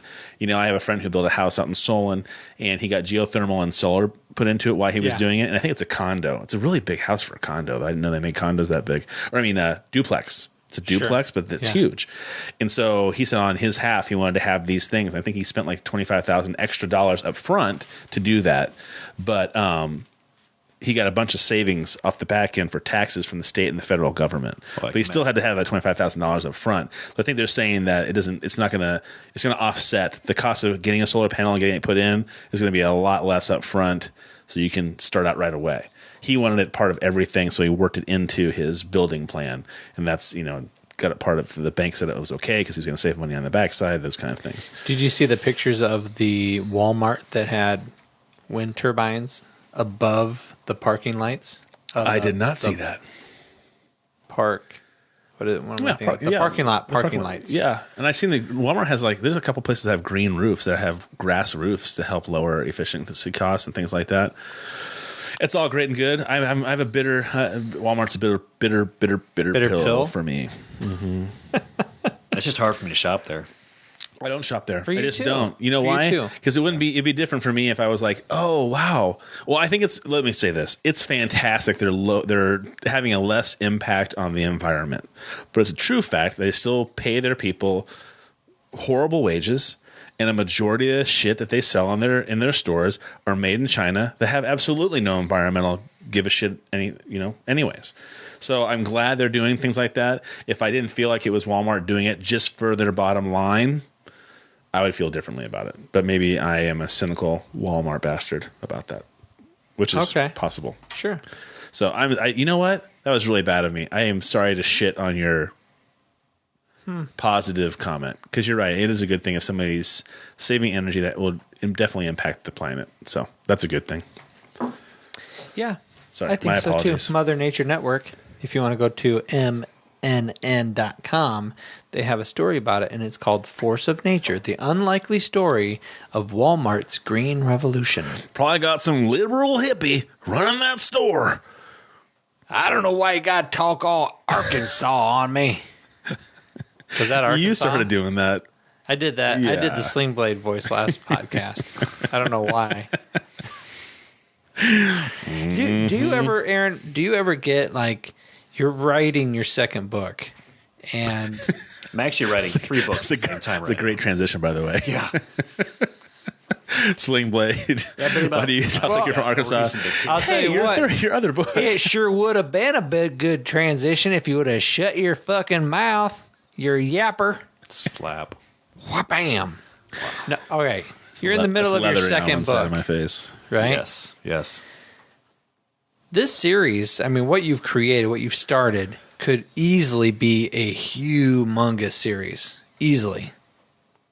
You're in the middle of your second book. Do you ever come across a time where you're like, okay, I want something completely and totally different, and I want to start writing something completely and totally different? That's a really good question. I already have, actually. Not a non-fantasy book? Yeah. I've got since I just redid my website, I've actually got a page on there which has got my works in progress, so people can see kind of what I'm working on. Would that be the Autumn Arch Publishing? That'd be AaronBunce.com. Oh, okay. Well, let me show That'd be my fancier website, the new one. But I'm actually writing at the same time, along with my schoolwork, because I went back to school as well. Oh, I always forget about that, you crazy bastard. There it is, AaronBunce.com. Yeah, and future projects is the tab. Great job, by the way, on this website. Thank you. You're welcome, because you were paying somebody. Yeah, I was paying someone and I was completely unhappy with the product I was getting out of it. And I'm like, well, maybe I can do a better job myself. Maybe there's one more thing I should teach myself to do. I don't have enough tools in my tool belt. Yeah, not enough room on my hat rack for hats anymore. But yeah, I'm writing. I've got Before the Crow is the sequel to Within. Second book of the Overthrown series is what the series is called. The Overthrown series is Within. Okay, gotcha. Yeah, Before the Crow. Yep. And what's the third one going to be called? Don't know yet. Haven't really picked out a title. It's a work in progress. Don't rush him. He's an artist. Do you recognize the second book on the list there? The Catalyst. Like that? I do like that a lot. And do you want to? Is that the one that you guys talked about last time that you guys both came up with the idea together? That's the seed that Matt came up with. That he was, I don't know what he said. He woke up with a cold sweat. He had this idea of like, I want to destroy everybody. I like.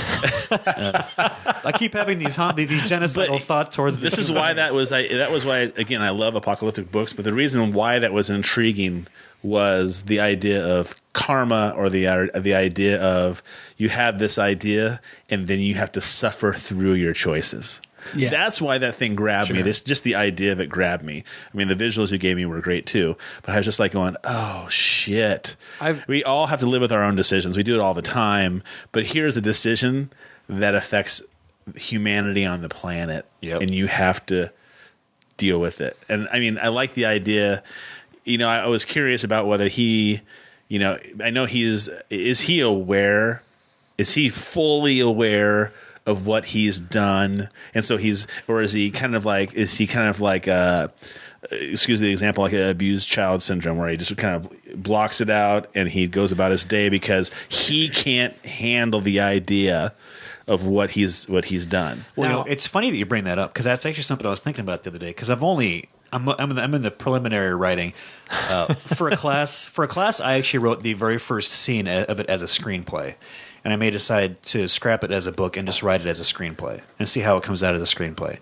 Because my professor was like, "This is really, really good. You need to keep it in your portfolio." So I wrote it as a screenplay. But I got thinking about that idea. I'm like, well, is it more compelling for the character to do something like that?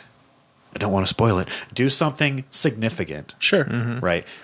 But then, as the story goes along, you don't know exactly what their how they played into it. Is it more compelling for them to not remember, or to go the entire story knowing yet you don't know? Which one's more compelling, for the character or for you, the reader? And I thought that's a really interesting question. Is it? I think I would have a hard time reading it knowing, oh, this is the guy who did it the whole time. He doesn't fucking get it. I'd almost rather read about, this is going right off the cuff of what my first reaction from it is the idea of following him and seeing how he copes and deals with it. That would be more intriguing to watch. Can he have a fun sidekick, like a best buddy that can be in it or something? He's going to have one, trust me. Well, yeah, I know we could shoot it ourselves. When Three of us could shoot it, you know. I don't know if it was a dream or why I came up with this idea that I fully give Aaron the rights to write this. Totally. It's on the record. There it goes. He didn't need it, but thank you for endorsing him. But the idea that I had was that this person starts using this way of thinking, which is root cause analysis. And he almost falls into this where he can't stop looking at everything in life with this idea of root cause analysis. What's the root cause analysis of this tragedy? What's the root cause analysis of this disease? What's the root cause analysis of these people in the trailer parks? What's the root cause analysis of underage drinking? What's the root cause analysis of whatever? Sure. And what he kept coming back to was overpopulation. Right. Kept being this root cause. And just very innocently going from this guy that everyone likes and is a normal fella, and him slowly transitioning and learning, and then finally putting into. I have some really great visuals in my head. I have some really good cinematic kind of ideas in my head of what it would look like for this guy who is just going about his day. Yeah. His buddy honks outside and they go to work together, or, whatever it is, it makes a mundane kind of normal day for the average person. Well, but the viewer, or the guy in the car who's his buddy, is just going to work and doing their thing, but his buddy didn't see him laying in bed at night staring at the ceiling with his hands behind his head in the dark, looking at the ceiling going, this is where we're headed. Maybe we need to end things sooner than later, because, you know what I mean? You guys are so good, and I'm reading all your little thingies on here as well for your future stuff. I'm very excited. I mean, these little thingies you're talking about here about future things, TBD. I like that.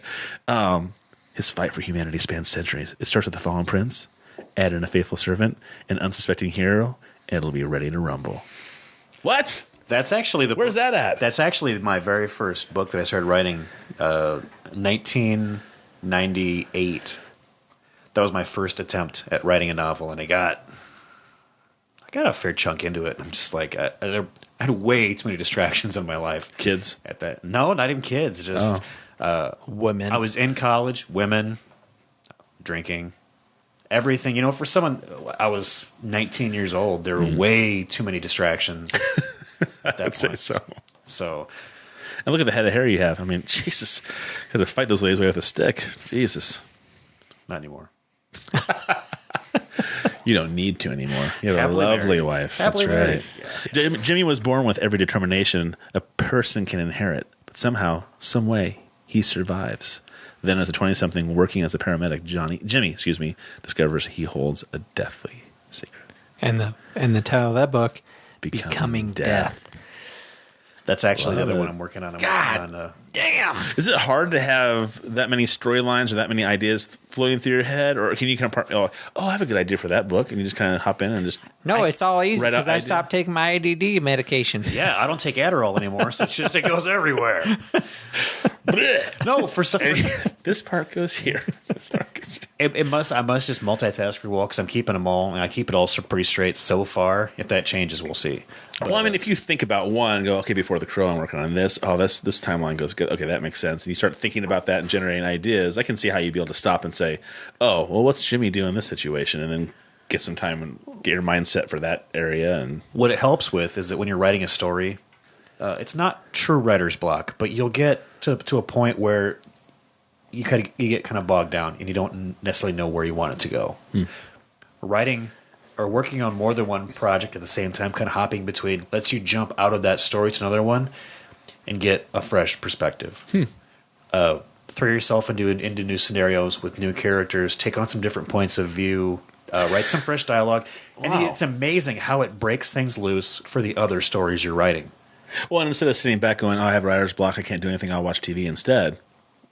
Oh, hey, I'll just try that. I'll just switch gears and try this one and see if this helps me out at all. That's a good idea. It's true.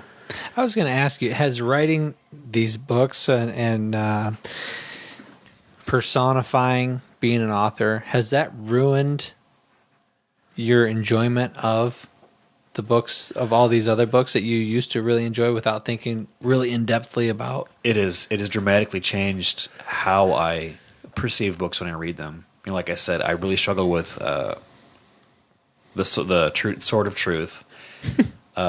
Which I love. That's not the Well, only, but that's not I think the it's only funny, not one, that it's though. got a good book or that he's saying anything bad about it. There's just too many typos right now. So it's not anything to do with the book at all. And that's my guilty indulgence we talked about earlier was that I actually got watching the ABC show, which is actually it's a pretty bad show, and I liked it, and I would watch it.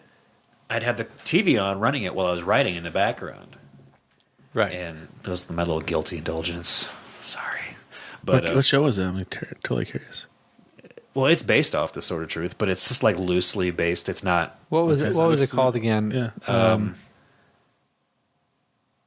I don't remember. Is it Grimm? No, it's not no. Grimm. But Legend of the Seeker. Legend of the Seeker. Is it like on Sci-Fi or something? It was ABC. It was ABC? It's a much older show. Oh, I don't think I've ever seen it before. I haven't even heard that before. The Legend of the Seeker. Pretty cheesy. It's pretty cheesy, but it's Hey, But it's your based, McDonald's. It's okay. But it's Yes, based it on is. that book. oh, okay. It's based on that series of books. Gotcha. That's one of those things I would have a horrible time with as an author, writing a masterpiece and then having somebody going, "Hey, I'd like to turn that into a movie, but I'm going to have to change this, and this. What do you think about that?" You know? Or you say, "Yes, make it a movie." But you don't know what that movie's going to look like, and is it going to have the same feeling as your book? You're not going to know that until you actually watch the movie. It's a done deal. Then you watch it and you're like, "Oh, fuck. My book is so much better than that. You left out some really, really important parts." I mean, how many authors do you think went through that? That's why sure. these premium subscription channels, Stars, HBO, Showtime, has done some really good things.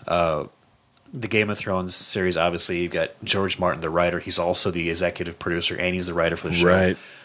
You got, and I think that is like that. I think that is the perfect format for a direct translation from a fiction novel or even a nonfiction novel to the screen. Right. My wife loves the Diana Gabaldon books, the Outlander series. They just started That's right. She's a female. Is a female character. That's the main person in that. That's right. I mean, the first book was really long. They're all really long. They're 1,200 pages. You're talking Commitment. 400,000. That's monumental. Yeah. 400,000 word books. Wow. They're just enormous.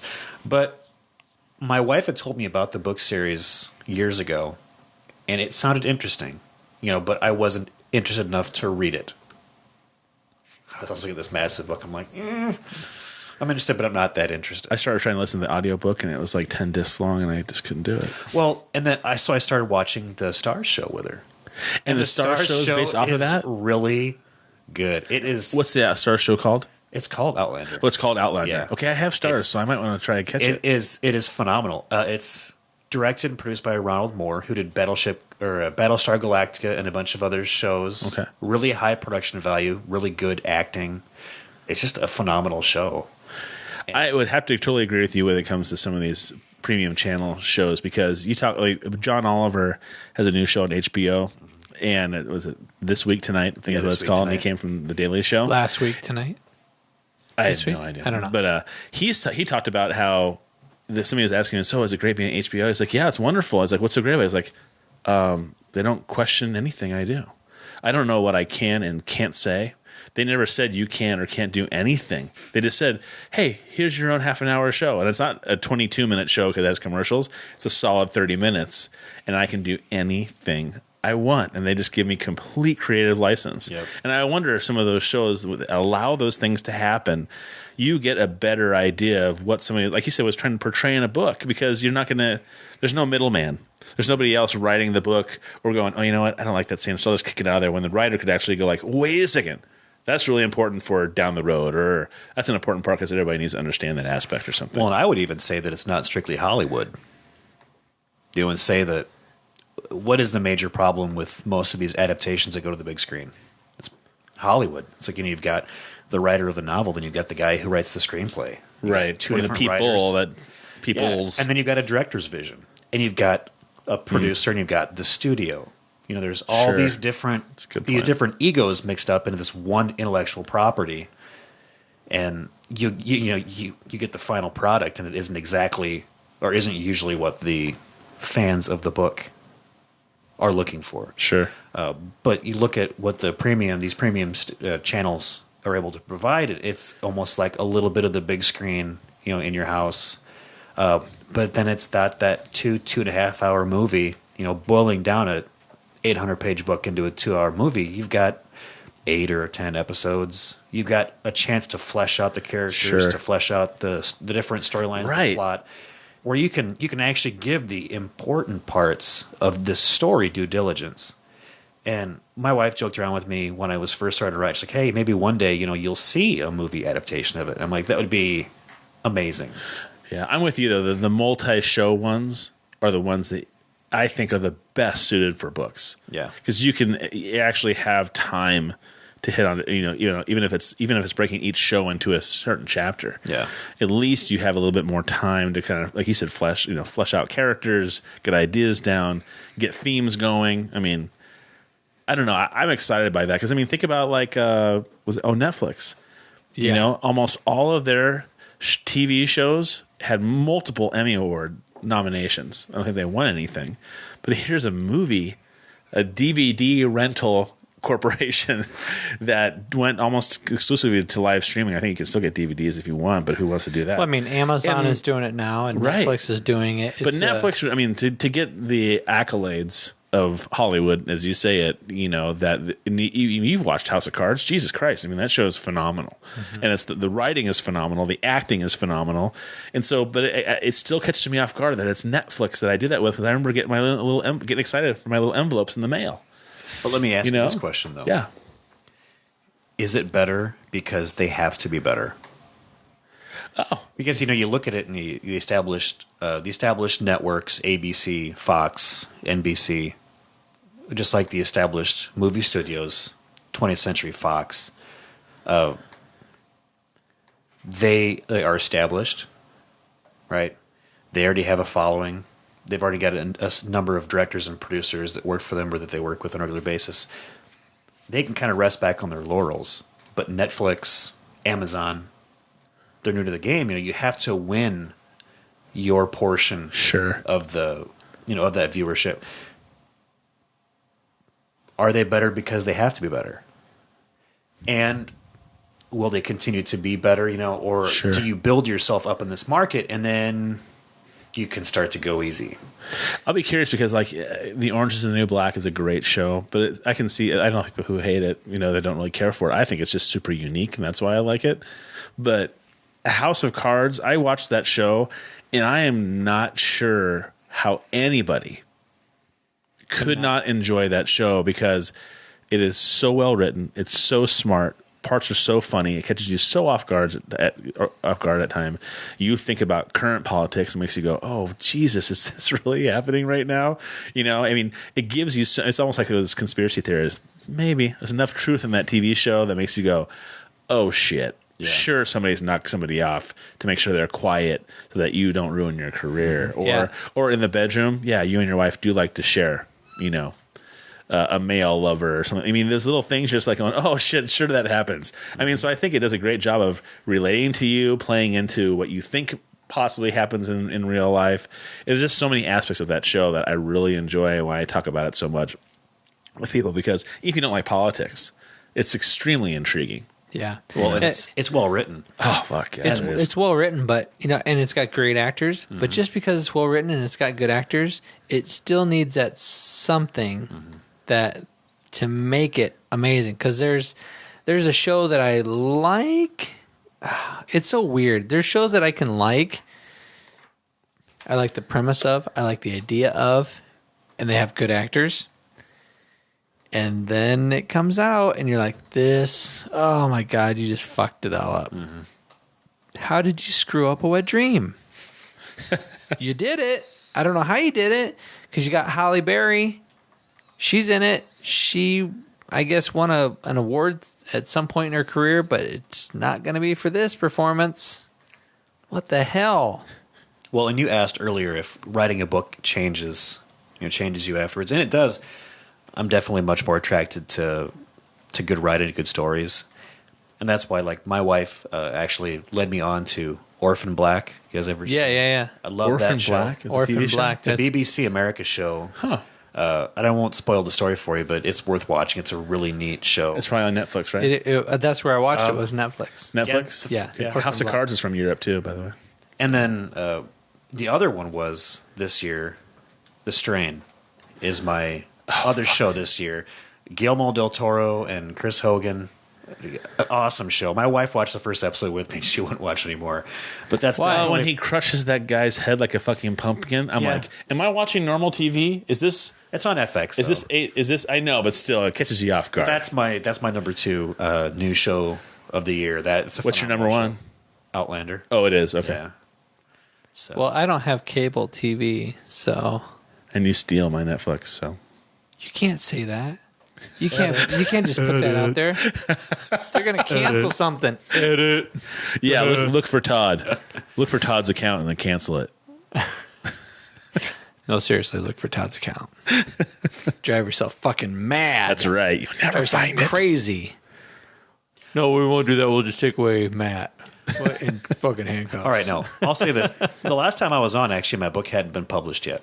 But it's published now. I know. Yeah. So that's a weird thing. The last time I was on, I hadn't published a book yet. A lot of stuff hadn't happened.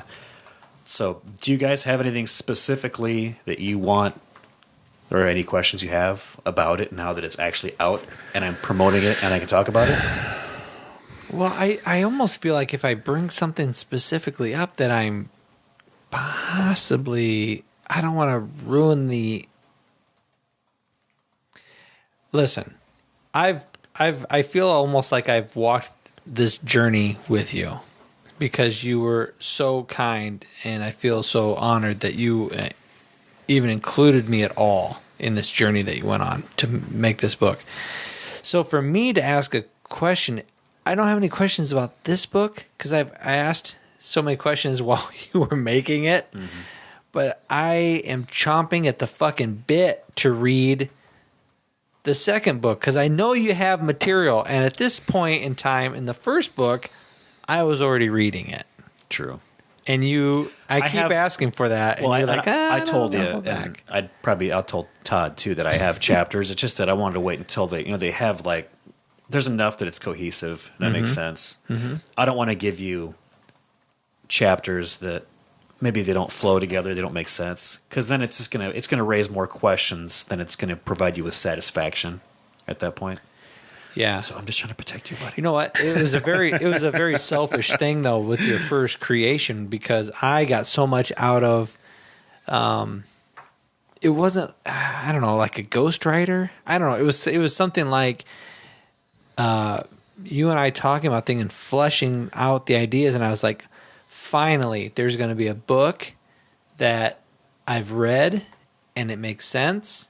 And initially I read it and this little part annoyed me, and then you and I worked through it, or I would give out a suggestion, and then that would spark some imagination in your head, and then you would go a completely different way, and then I would be really surprised by it. But it was really fulfilling to be a part of that. And I want to be a part of it again. That's what I'm getting at. No, you're out of the loop this time, buddy. I so badly want to know where it's going, what your idea is for the future. I not only do I want to read what's going on in the second book already, but I want to know where the third book is going to start off. Because I know that you've already kind of fleshed out a lot of these things in your head. And I loved the idea of reading something and going, okay, so where do you see this going? All right. Now, do you feel like you have left those breadcrumbs in order to get from point A to point F? Or do we need to insert G in there? Well, talking to a lot of other authors, that's actually what... It's actually one of the most beneficial, kinds of feedback that authors can get on books. And it's not exclusive to, say, your and my relationship. No, you and I are unique. That is it. There is nothing else like this. Number one, only one, only one. But it is, that kind of feedback is very crucial, especially during the early stages of writing a book. I mean, it helps the writer stay on track. It helps them keep perspective on those things that maybe they're already looking past. They're already looking farther into the story, and they're looking past some important details that you as a reader pick up on that I didn't, that I missed on. I mean, you found a bunch of those things as you're reading through that said, now, I have a question about this. And I always knew that was something substantial to you. Thank you. Because if it was big enough to bring up, then it meant you had a question. And that's the last thing you want when you're reading through a book is you don't want questions based off the story or the characters or the plot that you can't answer, going forward. I had other readers that I'd give a copy to be like, now, what's going to happen with this guy? And it's like, all right, I put a whole book in your hands, read it and find out. Right. But then there's those questions which, they're genuine questions, and maybe they come from, and it's not necessarily a plot hole, but it's, it's continuity. Well, it's questions that can really only be asked once you've read the whole book, and then you're like, okay, I didn't get this. I had a question in my mind, and I thought maybe it'd get answered, but it didn't get answered, and there was some kind of a jump in the character development or in the character placement. How did it get from here to here? Yeah, emotionally, physically, things like that. And you have to read the whole thing. I just can't believe somebody would actually come to you and say, hey, what happens with this? Well, read the book. What the fuck? That's crazy. I'd actually given them a copy in the early stages when I was doing the beta readings. I did 4 waves of beta readings, 4 copies each. So, I'd print out, this cost some money. I bought a laser printer and bought reams of paper, and each copy was 500 and some sheets of paper. Right. I'd print it out and I'd give it to that person. They'd read through, they'd mark things they'd find, or they'd provide feedback. And I gave him a full copy of it. And I don't know whether he just wasn't willing to dedicate the time to reading it, but he just, every time I talked to him, he'd be like, so where do you see this going? I'm like, well, how far are you into it? Oh, like 100 pages. Jeez. Like, well, it's probably taken care of somewhere later in the book. Wink, wink. If you want to keep reading. But I found it interesting, the people's personalities that you gave this to, because you said each person came back and said, this is my favorite character. And it was a different character, which is another awesome trademark of a good writing, is you have so many interesting characters. But then some people would really focus in on grammar, like, oh, there needs to be a period there. Oh, semicolon needs to be there. And they would just red pen the shit out of you. Mm-hmm. And I would read it and go, okay, the feeling of it. Right. That's am I be getting more my the thing too. Am I getting the feeling of this, and how does that character feel, and does this flow? Right. Yeah. And because I'm not that literal. I don't look for punctuation and things like that. Yeah. I go off of, am I enjoying the book? Is it fun? I may even have noticed in some improper grammar. Yeah. But did it take away from the book I was reading? Well, Jesus Christ, I would hope that you're going to be working on the grammar part, and you want my feedback as if I enjoyed the book, period. Yeah. If I had come to you and said, I thought it was really great, but fuck, man, there's some periods that need to be put in there. That's really bothering me. I met a professional proofreader who actually said that, the proofreading and editing is very important, but the average reader, they lose track of all punctuation and grammar after 100 pages into a book, at least. I totally believe that. They lose track of that. So even words I can't sound out. Say I come to a word and I just can't get it. I'm like, oh, that's somebody's name. That's super unique. And then I just kind of like, and after a while, I can't get it. And then after a while, I might hear somebody say something, oh, that person's name is this. And I'll go, oh, shit. Okay, from that point on, I can hear the name. But even if I'm reading and I go, like, oh, that character, and it has nothing to do with your book, but if I come along across something that gets me, I'm just like, oh, okay, that's the name. And it doesn't take anything away from the story that I'm reading. You know what I mean? Well, after a couple times, it becomes that name for you regardless. Right, exactly. Yeah. I mean, I've done it where I've mispronounced a name. I've even mispronounced names on my own book, But going forward, that's what it is to you. Right. It is your personal attachment. That character has you have a personal relationship with that character, and that is their identity for you, which is also one of those reasons why movies are hard for people based off books, is because they already have that very intimate relationship with a character, and then to see it on the screen, it's going to be something different than what you'd already pictured. For everybody, I imagine, watching it. And I just had a reader who bought it, and they read it, and they said, really good story, but the only thing you should have done differently was that you didn't provide enough description about your characters. Like, I couldn't get a picture of them in the head. And I said, no, that's something that I did specifically, and Matt and I had conversations about this when I was writing the early drafts, is that I wanted each of the characters to be individual to each reader. So there's a little bit of ambiguity there, just so you could relate to it. I mean, you'll get an idea of specific physical traits. Sure. I've got brown eyes, or I've got brown hair, but like so many young adult or so many romance novels, they'll almost go into painful detail about every physical characteristic or detail of a character. And I didn't want that. I wanted there to be a small level of ambiguity with each character to where you could really personalize that character during your own I didn't even notice that. I guess I got enough of some physical descriptions to give me what I needed for the picture in my head, and I was good to go. Yeah, and that may just be the difference in what you take from a book and what this other person took from a book. Well, and I'm like Matt. I mean, if I'm such a holistic thinker, if I get kind of the gist and the idea and the storylines intrigue me and they fill those gaps, I would hate to say that I didn't, that I wasn't nitpicking or looking for things, which I wasn't when I was reading it. But I guess I go off of how I feel about it and how the book makes me feel, and are the storylines intriguing to me and all that kind of stuff. And those are what help me enjoy a book. I mean, it's like, I think the TV shows and movies are the same way for me. I like to have things that are like, really capture me and really pull me in and all those those are the ones that I really, really like. And it doesn't have to have, I don't have to have these really specific things going on. It's like, what's that new, there's a new movie or a TV show on HBO The Leftovers. Have you seen that? Yes, I struggled. And you hated it? I struggled through the entire season. Although the last episode, I felt rewarded by the last episode. But the first 9, I felt like, all right, you've got to give me something here. I was locked in just from the idea of what was happening. Are you upset you didn't get one? By the way, it's right there. If you wanted it. I didn't want to interrupt. You guys were talking. I didn't want to interrupt. He was making eye contact the whole conversation as you walked around and passed out beers.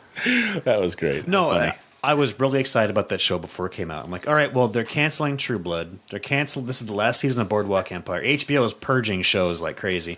They've got to bring something out that's going to be, a mainstay. Mm-hmm. And I got really excited watching the trailers for it come out. And then I started watching. I'm like, it's got a very interesting concept. Yeah, and I like him as an actor. I do too. And it's got good actors. And it's got good writing. But, I was 2 episodes in. I was 5 episodes in. I was 6 episodes in. It's like, all right, now this is bad when I'm this far into a show and I have zero freaking clue what's going on. Yeah. I'm not sure I understand even now what is totally happening. No. You don't know what happened. People disappear. Right. And there's a bunch of people whose lives are kind of all fucked up.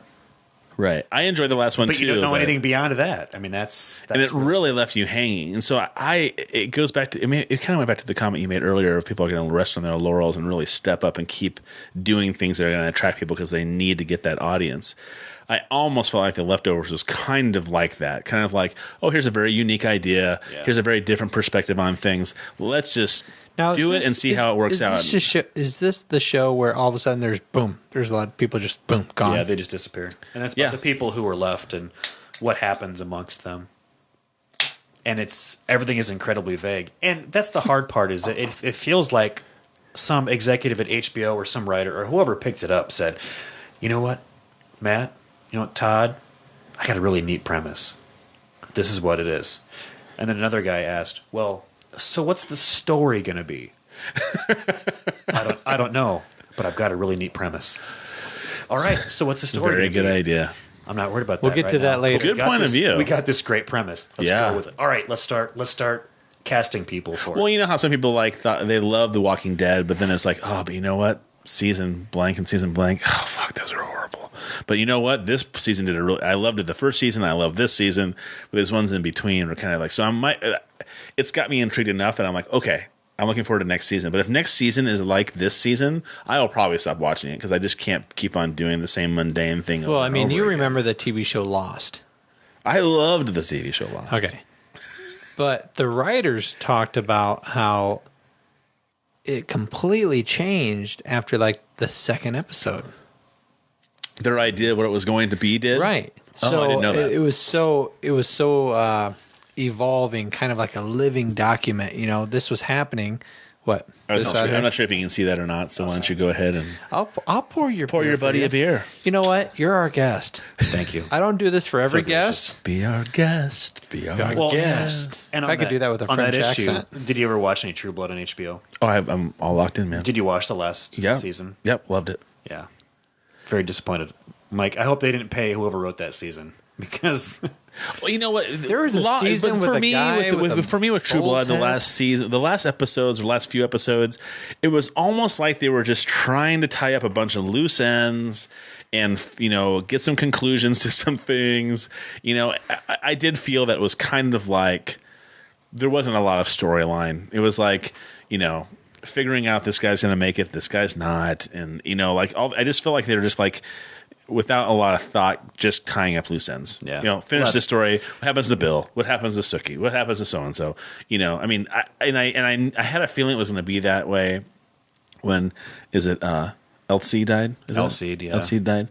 I was like, oh. So we're just going to have people dying or people making it, and that's just going to be my wife watched that show, and he was her favorite character, and she's like, I'm fuck, out. He's hot as shit. And my wife loved him too. She saw that happen. Not a lot of guys feel comfortable enough to say with such enthusiasm. Did you see him on Magic he's Mike? hot as shit. He's a beast. He is a beast. He is kind of a beast. He would be the next person I would think of be Wolverine besides Hugh Jackman. Well, he's too big for Wolverine, though. Oh, you think he's too big? Well, Sabretooth. He would make a good Sabretooth. Wolverine was always short and stocky. Scrappy loads like Wolverines in nature are small and scrappy. That's very true. He would make a good Sabretooth because he looks like he would kind of be brothers with Hugh Jackman. Yeah. Levy, what's his But he's name? Or much, who's the much actor taller. that's in? Levi. Is it Levy or Levi? I think it's Levy. Something Levy. You're talking about the guy that plays Sabretooth in the And he's also movie, got a TV show on HBO called Ray Donovan. He's the it's, same actor. I know who you're talking about. But he, to me, is a perfect Sabretooth. He's kind of a bigger guy, kind of bigger than Wolverine, He played but it. He played it in the Yeah. He X-Men played it really Origins well. movie, yeah. I thought he did a good job on it. But yeah, I really like that actor, though. I really like him a lot. I thought he did a great job on that. But I don't know. I haven't seen him outside of that and Magic Mike. So maybe Who's I need in to see Magic- how broad he is. Who's Raise your in sample size. El Cid also was in one of the dancers in Magic Mike. Oh, was he really? Mm-hmm. Was that what he? My brother and I said the same thing. Jason's like, have you seen it? Jesus. My brother. You can say Jason. You think so? Sure. Okay. So my brother Jason said, you've got to see this Actually, you movie. can't say that. And I was like, I'm not going to watch that movie. And he goes, no, you really should. It's incredible. I'm like, why is it so incredible? He goes, no, the female lead in it is horrible. She's probably some producer's granddaughter or something because she's just so bad. Mm-hmm. He's like, but the acting for the guys is very funny. And as a guy, you can relate to their humor. You can relate to situations they find themselves in. He's like, yeah, Their sexism. Yeah, the stripper stuff is, what you expected it to be. He's like, but you know what? Fucking what's his face can dance his ass off, and some of this. So my brother was like going, okay, well, there are parts that I can see myself liking just from the guy's point of view. Oh, Channing Tatum. Yeah, Channing Tatum. Well, he started in dance movies. I say that's what he did as a living. For a living, excuse me. Really? He took his clothes off for a living? He was a stripper and a dancer. Yeah, that's why he wrote the movie. He wrote the screenplay for it because that's what he did. Oh, I didn't and so know the that. storyline, I don't know if it mirrors what he did, but the storyline is kind of the situation that he found himself in. Do you First think went to that Hollywood. all male strippers kind of look at Channing Tatum kind of like, I'm going to be dancing one of these nights, and a producer's going to walk in, and I'm going to be the next Channing. Well, this is why I like Joe. this is why I like Channing Tatum, okay? Is that I think that he is a really good actor, and he didn't take a lot of his first movies aren't these cheesy shitty movies. There are things that he tried to do as an actor to do before he did the Magic Mics. I think he was a successful actor already. Okay. And then he did stuff like what were some really good Let me pull it up. I'll pull up Channing Tatum IMDb. movies? IMDb. I'm a douchebag. We know. I know we know. Wait a second. Hey, I'm glad you had that website pulled up. Have you seen the interactive map that I put on there? I haven't noticed the actual interactiveness. Scroll down to Explore Now. Okay. And since you obviously can't see what we're looking at, I have on my website, aaronbunce.com, I've got an interactive map for my book that you can scroll over certain parts of it. And Look at that. it's got pictures and details. And It's so if you have some that's questions. really pretty cool. It's not just pretty cool; it's really, really cool. And I also noticed that you created this with Squarespace. I did use Squarespace. Squarespace Squarespace is, I have to say, by far, out of all my web design, which is not very much, but out of the attempts that I've made with web design, it's so easy. It is. Well, and you and I both, my first website was with WordPress, just like Yeah, with your sure, first yep. web. And WordPress is great for blogging. But it's like if you're looking for more than just having that standard blog, Squarespace gives you a tool to make a more professional looking website, not just a blog, a website. Right. So I looked at it, and like I said before, I had someone else who was working on my website before, and he built me the WordPress page. And then you discovered Squarespace. I looked at it, and I'm like, this is really cool. If Matt can pull this off, Hey, maybe if Matt can do it because he has 3 brain cells. You have a couple more than that. Give yourself credit. No, and then you guys, your new least website, 5. the least TPSP 5. Productions website looks great. Yeah, thanks, it looks buddy. super. I wanted a little more professional presentation.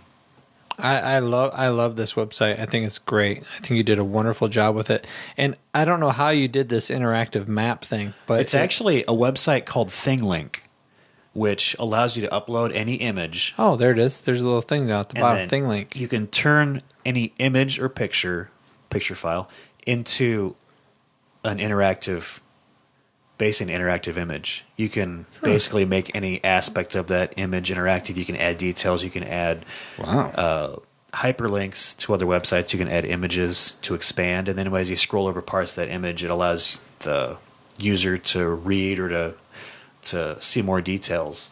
But I saw that, and give a shout out to Alex Violette. He's actually Canadian. I found him through a website called Cartographers Guild. I was getting ready to publish the book, and I was getting close to the release date, and I'm like, you know what? I can't think of a good fantasy book that doesn't have a map. Right. And I had no idea what I was going to do for a map, so I found this website called Cartographers Guild, and it's basically just this public forum for people to share maps. It's all these people, and there's some of them, like Alex, who were insanely talented, who can use some of these programs. I use Photoshop or there's a special cartography program which acts kind of like a CAD. It's basically a CAD program.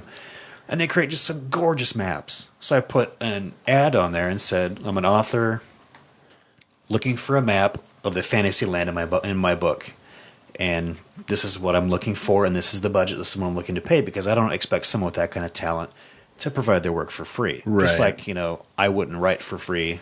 Well, some stuff I would.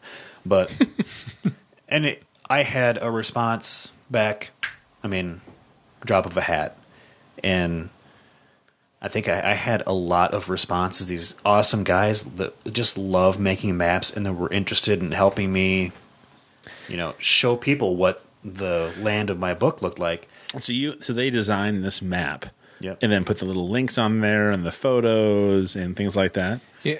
He designed the map, and then you basically upload the image into Thinglink, and then you can go ahead and you can just put points of reference on the map, and then you can have just text, so that when you scroll over it, you have text, or you can upload images to where if you like. But this is a great picture. If you, I'll show it right now. On the map, you have this little peninsula that jets out, and then when you put your cursor over it, the picture that comes up, it looks like a photograph, actually matches what your map would represent. There's that castle that comes out on and a jets peninsula. out on a peninsula. It's fucking awesome. It really paints the picture well. And when you had written this and we had been talking back and forth about, we have Craymore and Pine Hall and Bardstown, and in a sci-fi book, people do actually reference these fucking maps a lot, because you're reading along and the character's in a certain town, and you got to get to another town, and you're like, holy shit, look how far he has to go. Yeah. So in turn, you have to create a story that actually can represent he's traveled 4 weeks, 7 weeks, because it's so many kilometers, so many miles to this next town. It doesn't make any sense that he goes to sleep in Bardstown and wakes up in Craymore. It's just Well, it helps. It helps you as the author for continuity. Yeah. But then I've got a lot of interlocking storylines in this story. I've got a lot of characters. I've got 4, or I'd say 3 main characters. Roman and Denna and Julian are essentially the main characters. You see them the most. They've got the meatiest parts in the book. But then you got a host of other smaller supporting characters like Tanya and Banis and the 3 kids in the first part of the book. Yeah. Who Oh my God, the 3 kids at the beginning of the book are.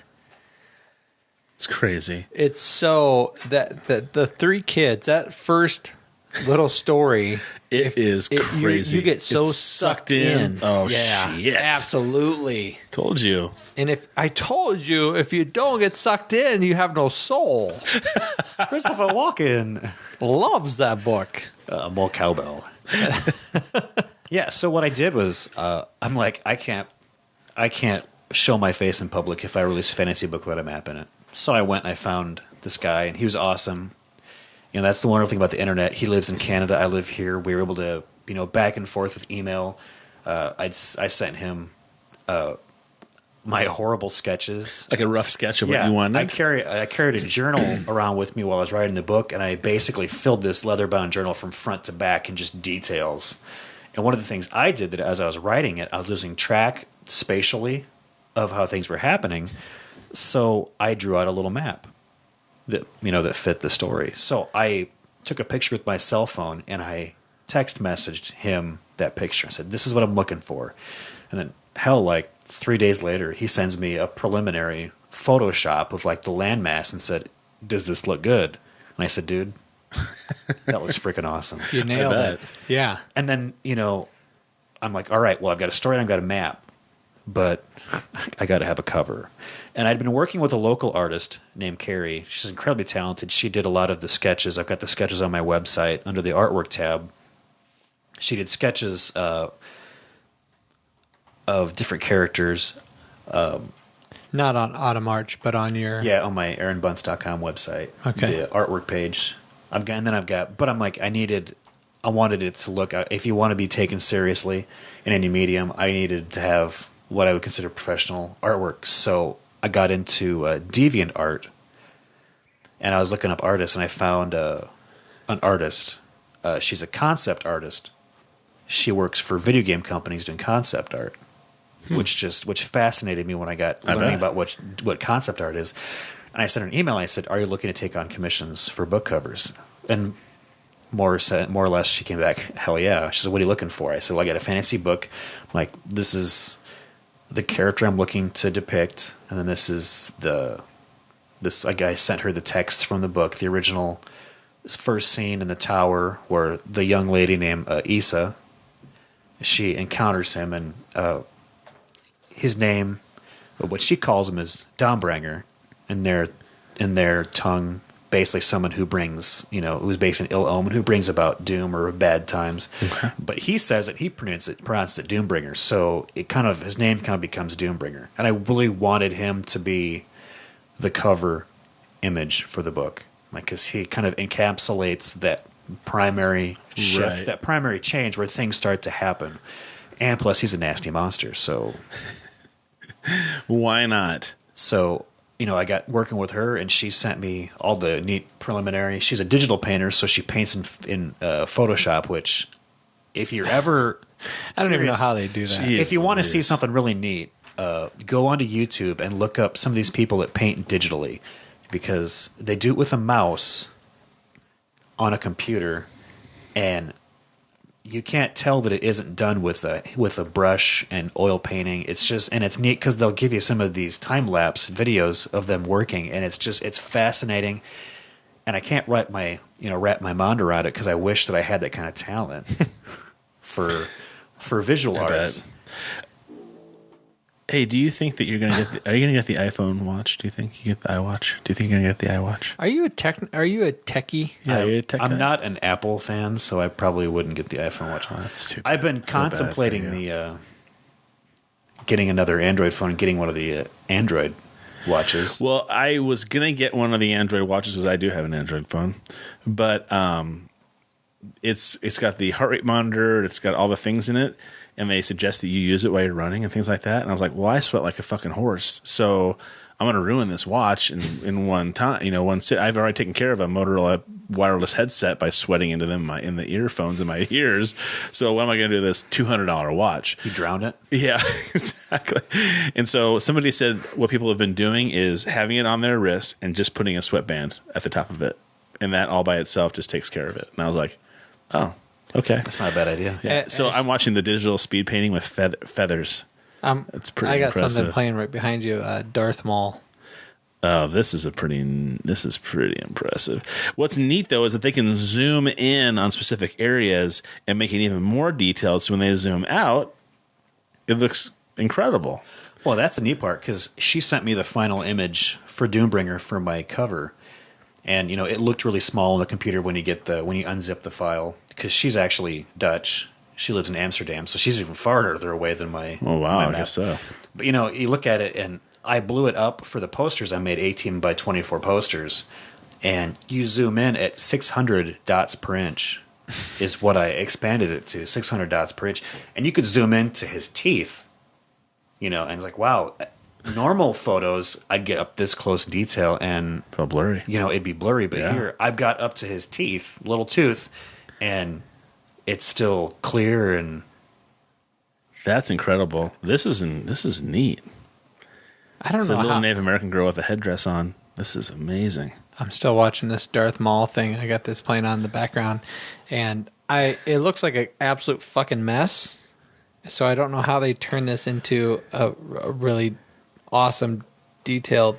well, that's the thing is that you watch them and they'll start with just these blocks of color. Well, look at this. Look at this headband. Yeah. yeah. She zooms in, adds little dots, zooms out, zooms in, makes it more defined. That's pretty neat. That type of talent. That type of. Well, it's supposed to be beads, so I guess that makes total sense why you'd have all these little dots. But holy mackerel! Well, that's the thing is that there's some phenomenal artistic talent out there that nobody really knows about, and I didn't know about this until I stumbled across it looking for my cover art. Because originally, Todd Lockwood has done the cover work for one of my favorite fantasy authors, Bob Salvatore. He writes the Dark Elf books for Forgotten Realms for Wizards of the Coast, and it's the same dark elf type of character that you're seeing now in the Marvel. Is it Marvel with No. Thor?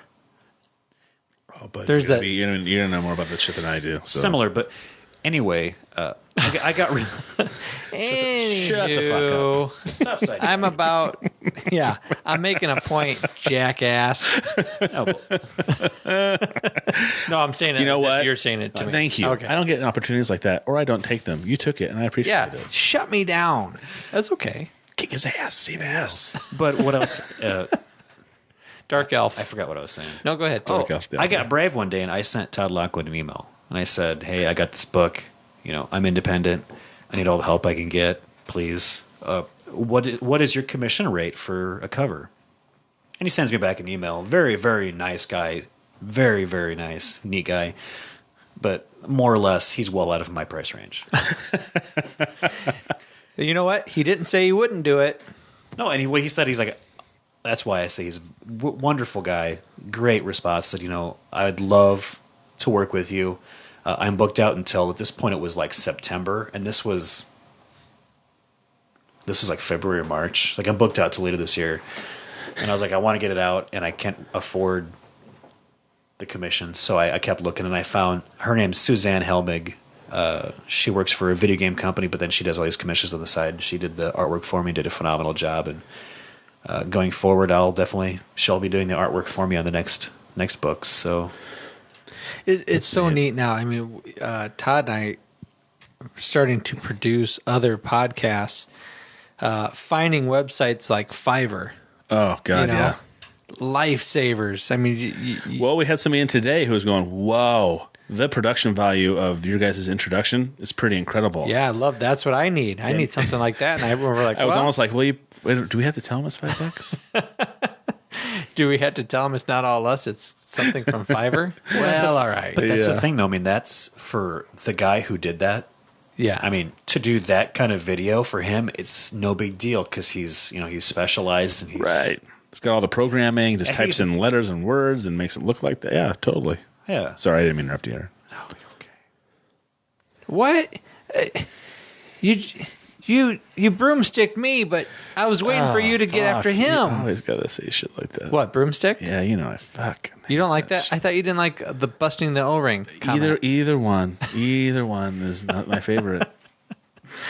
Bust your O-ring is not near as bad as broomsticking. Really? You think broomsticking is Oh worse than busting God, the O-ring? broomsticking is Broomsticking All right. sounds more painful. yeah, for sure. Okay, before I forget and before we let you go, I wanted to talk about a few things specifically.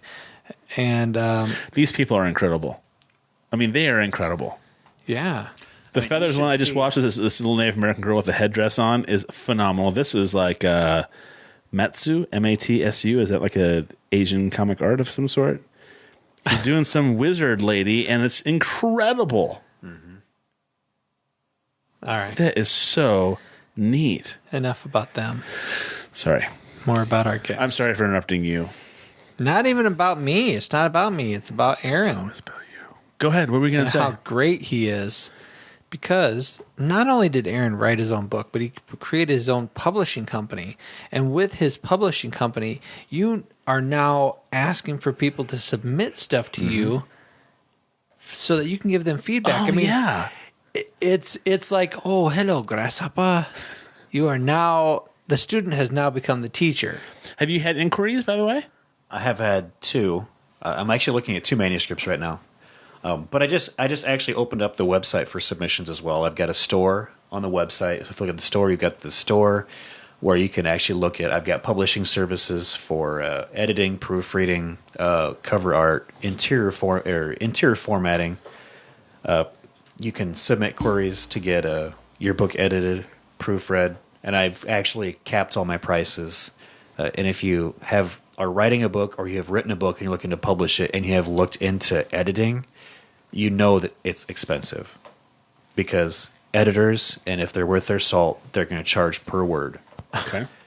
And it can be anywhere from a half a cent to a cent per word.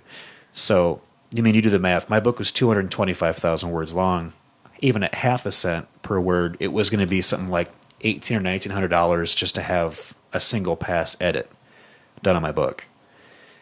And when you're independent and you're living, paycheck blows to me paycheck, away. that's Yeah. yeah. So what I did was I created the store on my website, Automarch Publishing, and I've got those services that if people are interested in having someone assess their manuscript, there's a proofread, there's an edit, and then there's interior formatting. Interior formatting, is everything from your margins to your page size and structure. There's 2 different classes of the interior formatting. There's a simple and there's the advanced. Either one will basically make your manuscript publish ready, where you can upload that file and it will fit whatever the size format you want, whether it's 8x5 paperback, whether it's 6x9, or you want to go with the hardcover. I can format it to whatever size application you want to publish in.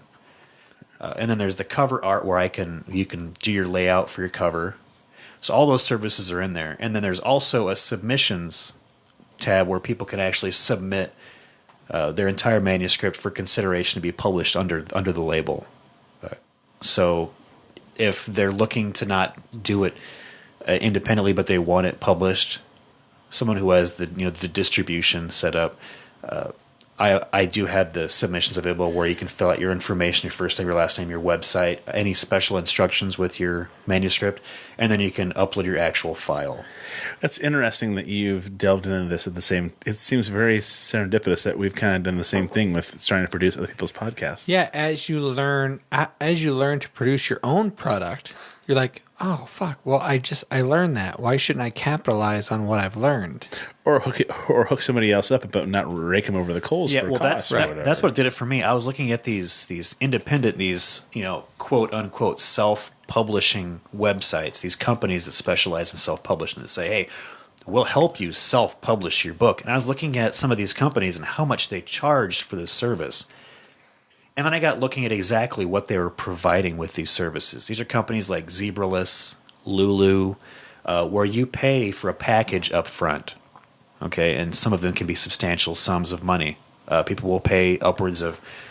I talked to another author I know in Australia, and she paid $4,000. Okay, to have her book published. And I was looking at it. Well, which seems like a pittance if you're really trying to get your book out there, right? I mean, to me, I'm like, okay, well, if you can sell 1 million books, well, good for you. That's better than $4,000. But the chances of you paying $4,000 independently publishing and selling 4,000 books or 4 million books isn't high. Right. Yeah, sure. But I can see somebody buying into it for that reason. I should say that. Yeah. So what I did was I'm like, I couldn't afford to take those routes. I took the harder route. I found my distributor, who's actually the largest distributor in the United States, Ingram Services. And then I went through the other avenues, the cover art, the formatting. You teach yourself to do these individual segments. The things that would have lumped up into a whole, that another company would have sold you as a package. Well, here's $4,000. We'll edit it, we'll proofread it, we'll format it, we'll put a cover on it, and we'll publish it, we'll call it yours. Right. Do they get things on the back end of that too? Mm-hmm. Okay. So, Yeah, it's. do you have anything on the back end or no?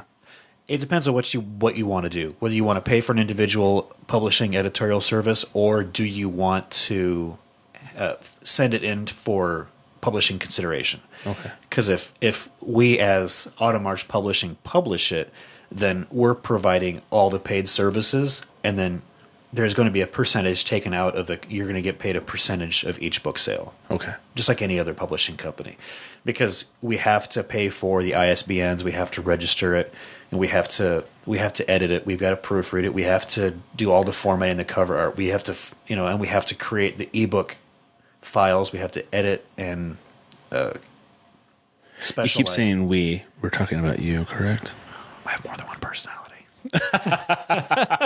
There is actually another author I've been working with who we may be partnering in the venture. Oh, cool. So It's always better if you can do it with somebody. Hey, you know who you could team up with to possibly offer an audiobook? You mean read the book for an audio version, you mean? Yeah. Do the voices? No. I'm not saying I mean- us do the voice. I'm saying Then when you we talk- have a recording studio Oh. that authors could come and... I want to shoot his movie for the screenplay he's writing. You want to shoot the movie? Who the fuck are you? Hey, way to lift somebody up there, bud. What the fuck?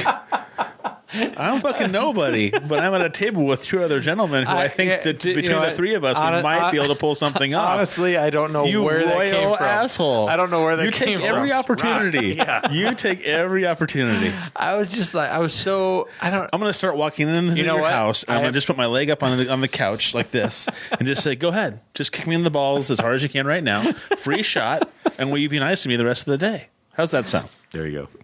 all right. I apologize. No, you don't.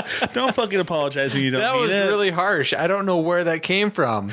Who the fuck are you? That was really, really harsh. That was awesome. I don't. I take apologize. It that, I don't take it that way. Don't worry about it. I know. But you I didn't actually shit. was just so surprised that you're like, you know what? We'll shoot the movie. I said I said I want to do that. Not that.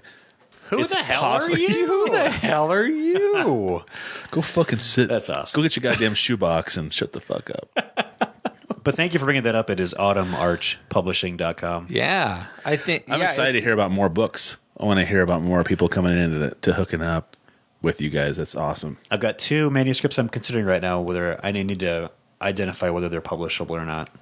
So that's the hardest part is that, when you're small, when you're like me and you're a sole proprietor and you've got all the expenses on your shoulders. Yeah. You have to take a lot. You guys know, take a lot of consideration into the risk of Sure. something like that because it's Well, even if it's just time. Yeah, and what You are know what I you, mean? Just what are time you out of your willing to life. charge for said product? I've done in the past. I've done like metal artwork and different things where people are like, "Hey, how much is that? Would you mind? Can I get one? How much would you charge for that?" And you feel kind of guilty. It's really hard to put a price on what you do.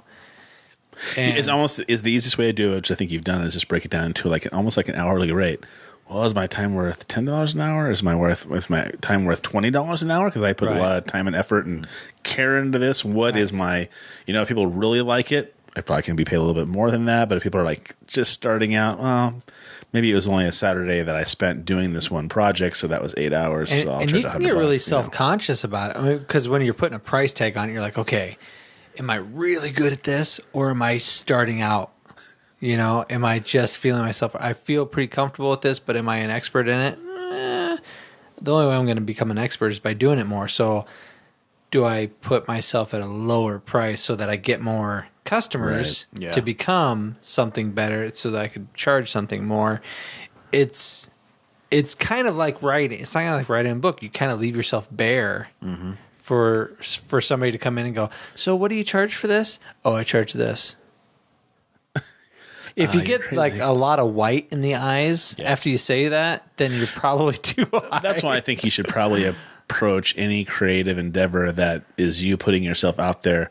You will just have to assume from the get-go that people are going to give you shit. And if you assume that, And you're not going to write write every single fucking deal. Right. I'm going to assume that I'm going to write a book and some people will like it, some people won't, and I'll be okay with that. Or I'm going to do artwork and I'll have some people like, wow, that's incredible. And other people like, yeah, that's just two pieces of metal welded together. That's great. Good job. Yeah. I'm not paying $200 for that. There's always going to be people out there where, it's the internet. There's your trolls out there. They didn't even necessarily read You're your gay. book. Ron Paul 2012. Well, I've noticed it on Amazon. They probably didn't even read the book, but they're going to go out there and they're going to write a negative review of it just because. Are there negative reviews about your book on Amazon? No, but I've read. Okay. I've seen other books where there's. I got defensive too. I was like, Yeah, what the I was fuck? like, what the yeah. It's my mob crew city. Because not only is it a good book, but I'm not a dumbass. I was going to say, people. My first opinion thought counts, is that. obviously. My first thought is that, I right away I considered to myself, hey, I've read a lot of fucking books. I think I know what's good and what's not so good, and this is a good book. So who the fuck are you? But they can have their opinions, and that's okay. We just got But mob you know what? mentality. You right also there. reserve the right to tell them that their opinion's wrong. Oh, that's true. So I'm gonna get on there and try to say, you fucking suck. It's perfect. I give you 1 star. How about that? Yeah. Only because I can't Jag put 0 off. stars on here. Yeah. All right. So we've talked about Autumn Arch Publishing, and we've talked about your personal website. But what's coming up October 31st? Whoa. Which not only is it Halloween, which is fucking great. It's on a Friday. It's the weekend. I don't have to work, so we're gonna fucking kick it off right. Hell yeah. My son's birthday is November 1st. Let's see if we have a podcast that day. It's a great weekend. It's a great weekend. But not only is it great for Matt because of those things, because I love Halloween, but it's also October 30th or 31st? The 30th is the book signing. The Okay. convention actually runs the 1st and 2nd, that Saturday and Sunday. All right. and that's what it is. Icon. We do have a is podcast happening. with Chuck on Saturday, so we'll have to prep a little bit, but that's okay. Well, is it at drinking time? Nope. It's early. No, I don't know what it is. It's got to be at a He's time where we're having pre-booked us for for his Christmas stuff. So for his Christmas stuff in October. yeah, Wow. it's for Black Friday. And by the time we get to that podcast, we're probably going to be 2 weeks ahead of the game for posting podcasts. So that's why it's that's why Todd happening the way it is. So should Books the get a talent. big gold star. If I had a big gold star sticker like we used to get in you'd stick it in my ass. I get it. No. I get it. You're just going to give me a hard would- time all the time. I would hand it to you. All I You could do put it on is I whatever try to make folder. sure this thing functions like it's supposed to. Listen, just pull out your Trapper Keeper and put that gold star sticker on there. I'm just That was kidding. really that I was so understand positive it. for you. Yeah. That was so positive. And then I'll punch you in the fucking face. Punch you in the fucking face. Well, cowbell. We really need to isolate that What? from Doug or have him call in and give us a nice, hard, solid take of, I'm going to Yeah, punch you in the I actually have a fucking program on face. my other computer where I can just hit a button and it's got like a soundboard. So Oh. we can put like our intro and all these other little sounds on it. And It'd be the great to bandwagon have would that. love it. It'd be The great to just bandwagon have would that love it. sound. So once in a while, you just hit a button. boom. And it just punch you in the fucking face. Okay, That's but neither here nor there. let's Icon. talk a little bit about Icon because this is a big thing for you. It's basically my first social engagement as a published author. I'm so excited, dude. How I'm is so this going excited for down? you. It's I'm really excited, but I'm also really nervous because I'm doing a reading. I'm doing a reading at 6 p.m. on Saturday. And then the Thursday before the convention starts, if people are interested, it's at the Barnes & Noble in Cedar Rapids, Iowa. They're having all the authors who are attending the convention into Barnes & Noble for a book signing. So this is big because this is my first book signing as well. So they'll have, I think it's 20 some authors. wow. And they've got some multiple Hugo award-winning science fiction authors. They've got Wow, that's pretty impressive. They've got a lot of very established authors, and they got me, and they've got other authors, and we'll be there. They'll have copies. We can sign. Dude, people who are shit are not going to be invited to those things. I just don't think that's possible. I don't think that you have a good book. What? You wouldn't be invited to Icon if you didn't have a good book. People who are shitty writers are not going to be invited to those situations. You can't write shit and then go to those things. I'm sorry. They're not going to have you involved with Newbery Award winners and your book's like, that's pretty good. Oh, but he's going to do a reading too. I hope everybody likes it. Listen, that's not the way. That's not how it works. I don't know how it works, but this is how I'm telling you how it works. This is how this is how I would book it. If I had somebody who I didn't know what they had produced, I'm going to want somebody to bring things down so that I can have a really big upbringing of like a well-renowned author. They might be thinking that with Aaron Bunce, but what they don't know is that he might be one of the best authors there. Because I've read this goddamn book. Exactly. I've been a part of the creation a little bit. I like my idea better. I like my idea better. They would never have you on there if they didn't think it was worth I something. would like to get if you would indulge me for a moment. Don't we indulge you for 2 to 3 hours at a time? Pretty much. Okay. That's the way it goes down. I would love it if you would endorse a T-shirt, maybe sign it, and it says, I was one of the muses for Within. I could probably do that. Is that so dumb? Well, if you've been waiting, and I'm out. Yeah, I gotta go. Todd's out. You should have just like dropped the sexual chocolate and just dropped the microphone. That feedback. You're so angry. You were waiting this whole time just to wait for me to say something. No, I always thought, you know what? When I'm given the raw opportunity to give true, honest feedback to you, I was like, there it was. I didn't hold back. I let me just say this. I just want to. I want to ride on the coattails of this awesome author. Let me say this. That I believe. There, yeah. As an author who has published his first book, and who's dealt with his fair share of rejection from mainstream publishing, because I did. Agents rejected me like crazy. I love both your takes on it. I love thinking that my book is good enough for me to be here. So I like hearing both of them. It's awesome. It's nice knowing that people consider it as a worthwhile read. That's all I want out of the whole deal. I want people to read it and to enjoy it, and to maybe even turn to those people in their lives that they share those special relationships with, say best friends, and say, "Hey, I got a book you got to read. I got a book that is pretty good. You might enjoy this." That's really all I want out of it. And going to the book signing and the convention is one more avenue for me to meet people and introduce them to my book, and hopefully accumulate some more readers. Do you feel? I mean, are you gonna? At one point, do you feel you're gonna start saying, "Okay, this is real"? I mean, in my mind, being at Barnes and Noble, being at a book signing, or being at Icon, does it seem surreal? It doesn't yet. I've been, up to my neck in it.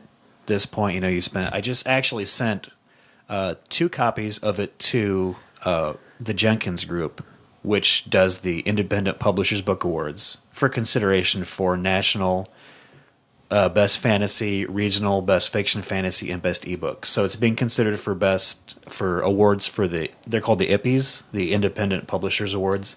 Okay.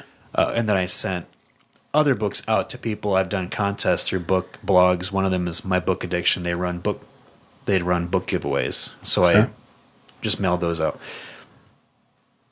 It felt real holding the first copies I got. Sure. The first printing. Good. Although, I had to buy, I think, 4 proof copies before they finally got the cover right. Right. Stuff was centered and all Wait the a details second. were correct. This doesn't look quite right.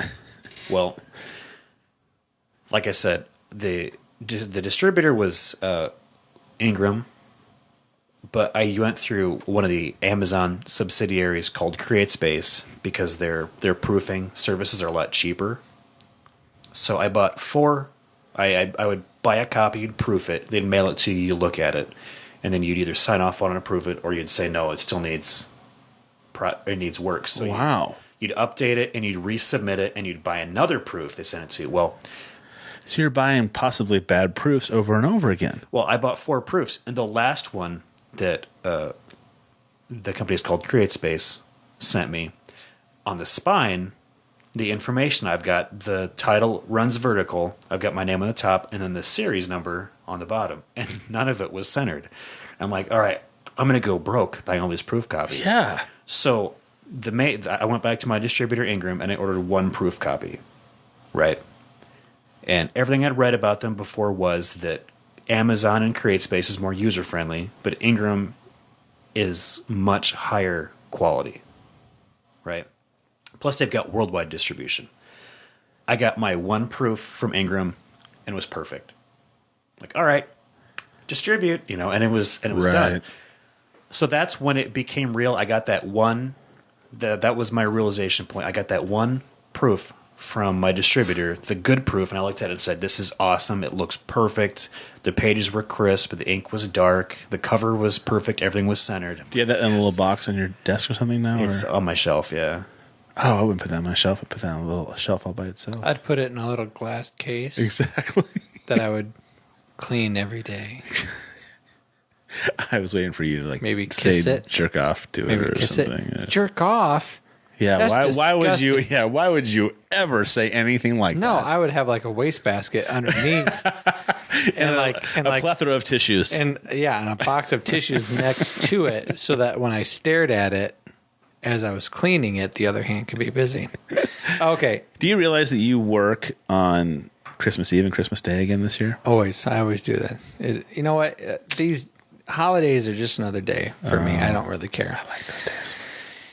You got to make it special with your kids. The only thing that we got to do is you got to say, hey, guess what? Santa's going to do something extra special for us this year because he knows Daddy's got to work, so he's going to come a day early.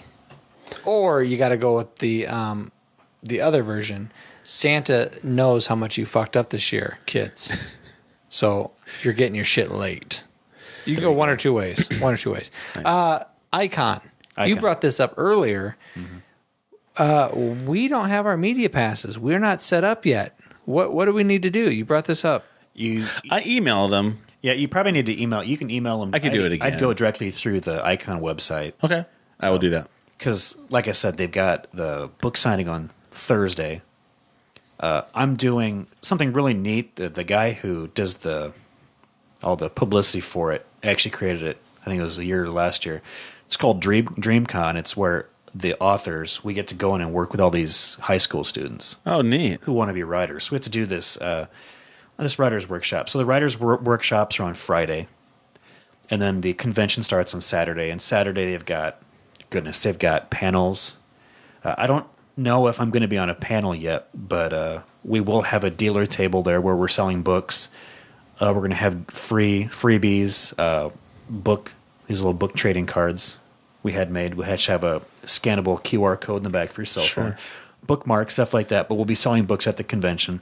And then they're having all the author readings throughout the days on Saturday and Sunday. But, I mean, they've got cosplayers. Do you need somebody to man your table for a little while? I'll be willing to volunteer. If you want to help, you're more welcome to. Yeah, I'd love to help. I'd also like to go around and interview people, especially hot chicks in really tight, skimpy sci-fi outfits. Hey, Aaron, I can't thank you enough for coming in and spending some time with us. Well, it's been awesome being on. I mean, you get from the first time I was on to now, you guys have definitely made this is a much different production. It's neat. It's neat seeing the evolution of the Primal Scream podcast. It really is. It is different. And now we got some other stuff. Not only do we have Rise Above Leathers by Preston, boom, and some sick leather gear on my wrist, but we also have some stuff on our walls, which is Within by Aaron Bunce. Love it. Yeah, can't wait for number 2. Man. Yeah, and if you have a single hair on your balls, then you should shave it off. You should shave it off. No, you should go to Autumn Arch Publishing, and you should purchase through the store. No, did I go to the wrong thing? Yeah, go to books. Books. Right there. Within by Aaron Bunce. And it's available, I mean, everywhere. I don't know if anybody's stocking it, but Barnes & Noble, online, Amazon, Kobo, Book Depository, iBooks. Yeah. Yeah, iTunes has it. Todd knows. Yeah, it's out there. So definitely pick up a copy, and if you read it and you like it, please leave a review, because that helps me more than anything else. Yeah, don't be lazy. Don't be selfish. Yeah. Don't just read it and then move on to the next thing. Leave a review. Give some feedback. People want to grow and get better. Yeah, you selfish prick. Read the fucking book. No, I'm just kidding. It's a good book, and you would really enjoy it, and I endorse it. And I'm very proud of my good friend Aaron Bunce for creating something that is timeless, because that's what books are. Books are timeless, especially good ones. So, Kudos job, to buddy. you. Thanks, guys. Yeah. Such a pleasure having you on, and I'm always so honored to be a part of your life. It is nice. I mean, Likewise. I always feel good about that too. It's Well, nice to have somebody who's creative and thoughtful and has a product like that. I just can't get past it sometimes. And I know that guy. Yeah, I know that guy. And the best of luck with your Autumn Arch publishing and helping other authors. And that's one of the not only are you creative and hardworking and driven to put out a great product, but you're also willing to help out other authors. And I think that's just very unique, and I think it's very commendable. And you're taking all these talents that you learned throughout your own journey, and It'll be applying it successful for- because of that. Yeah. You can't put out like that and not have success. It's that simple. Yeah.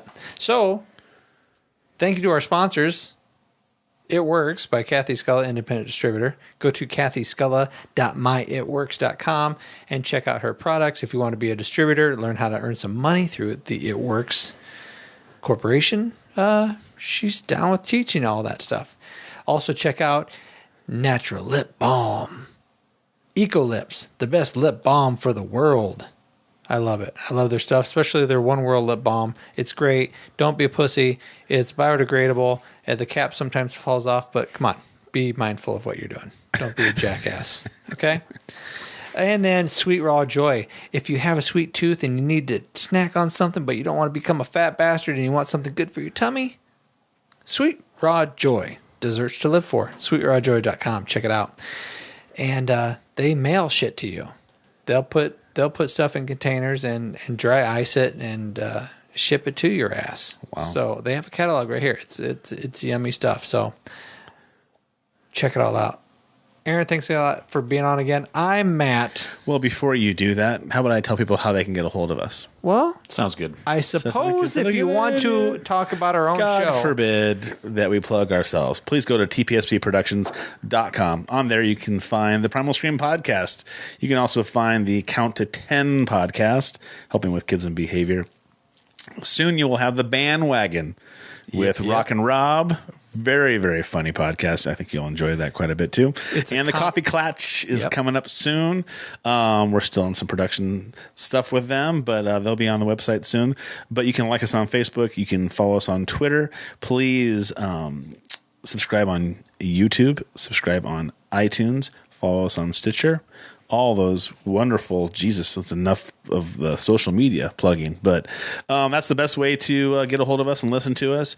We have people that kind of like pull us up on a tab and pull up the YouTube side of the Primal Scream and start play. And then they go to another tab and they work on shit while they're at work and they listen to things. And so there's plenty of ways to listen to us and get more time with Matt and Todd and Aaron. Yeah. Don't forget about Aaron. Just something really quick. I know this is my fault because I'm not the smartest fella out there, but I apologize. Those of you who have subscribed to iTunes and Stitcher in the past, you're going to need to subscribe to a slightly different podcast.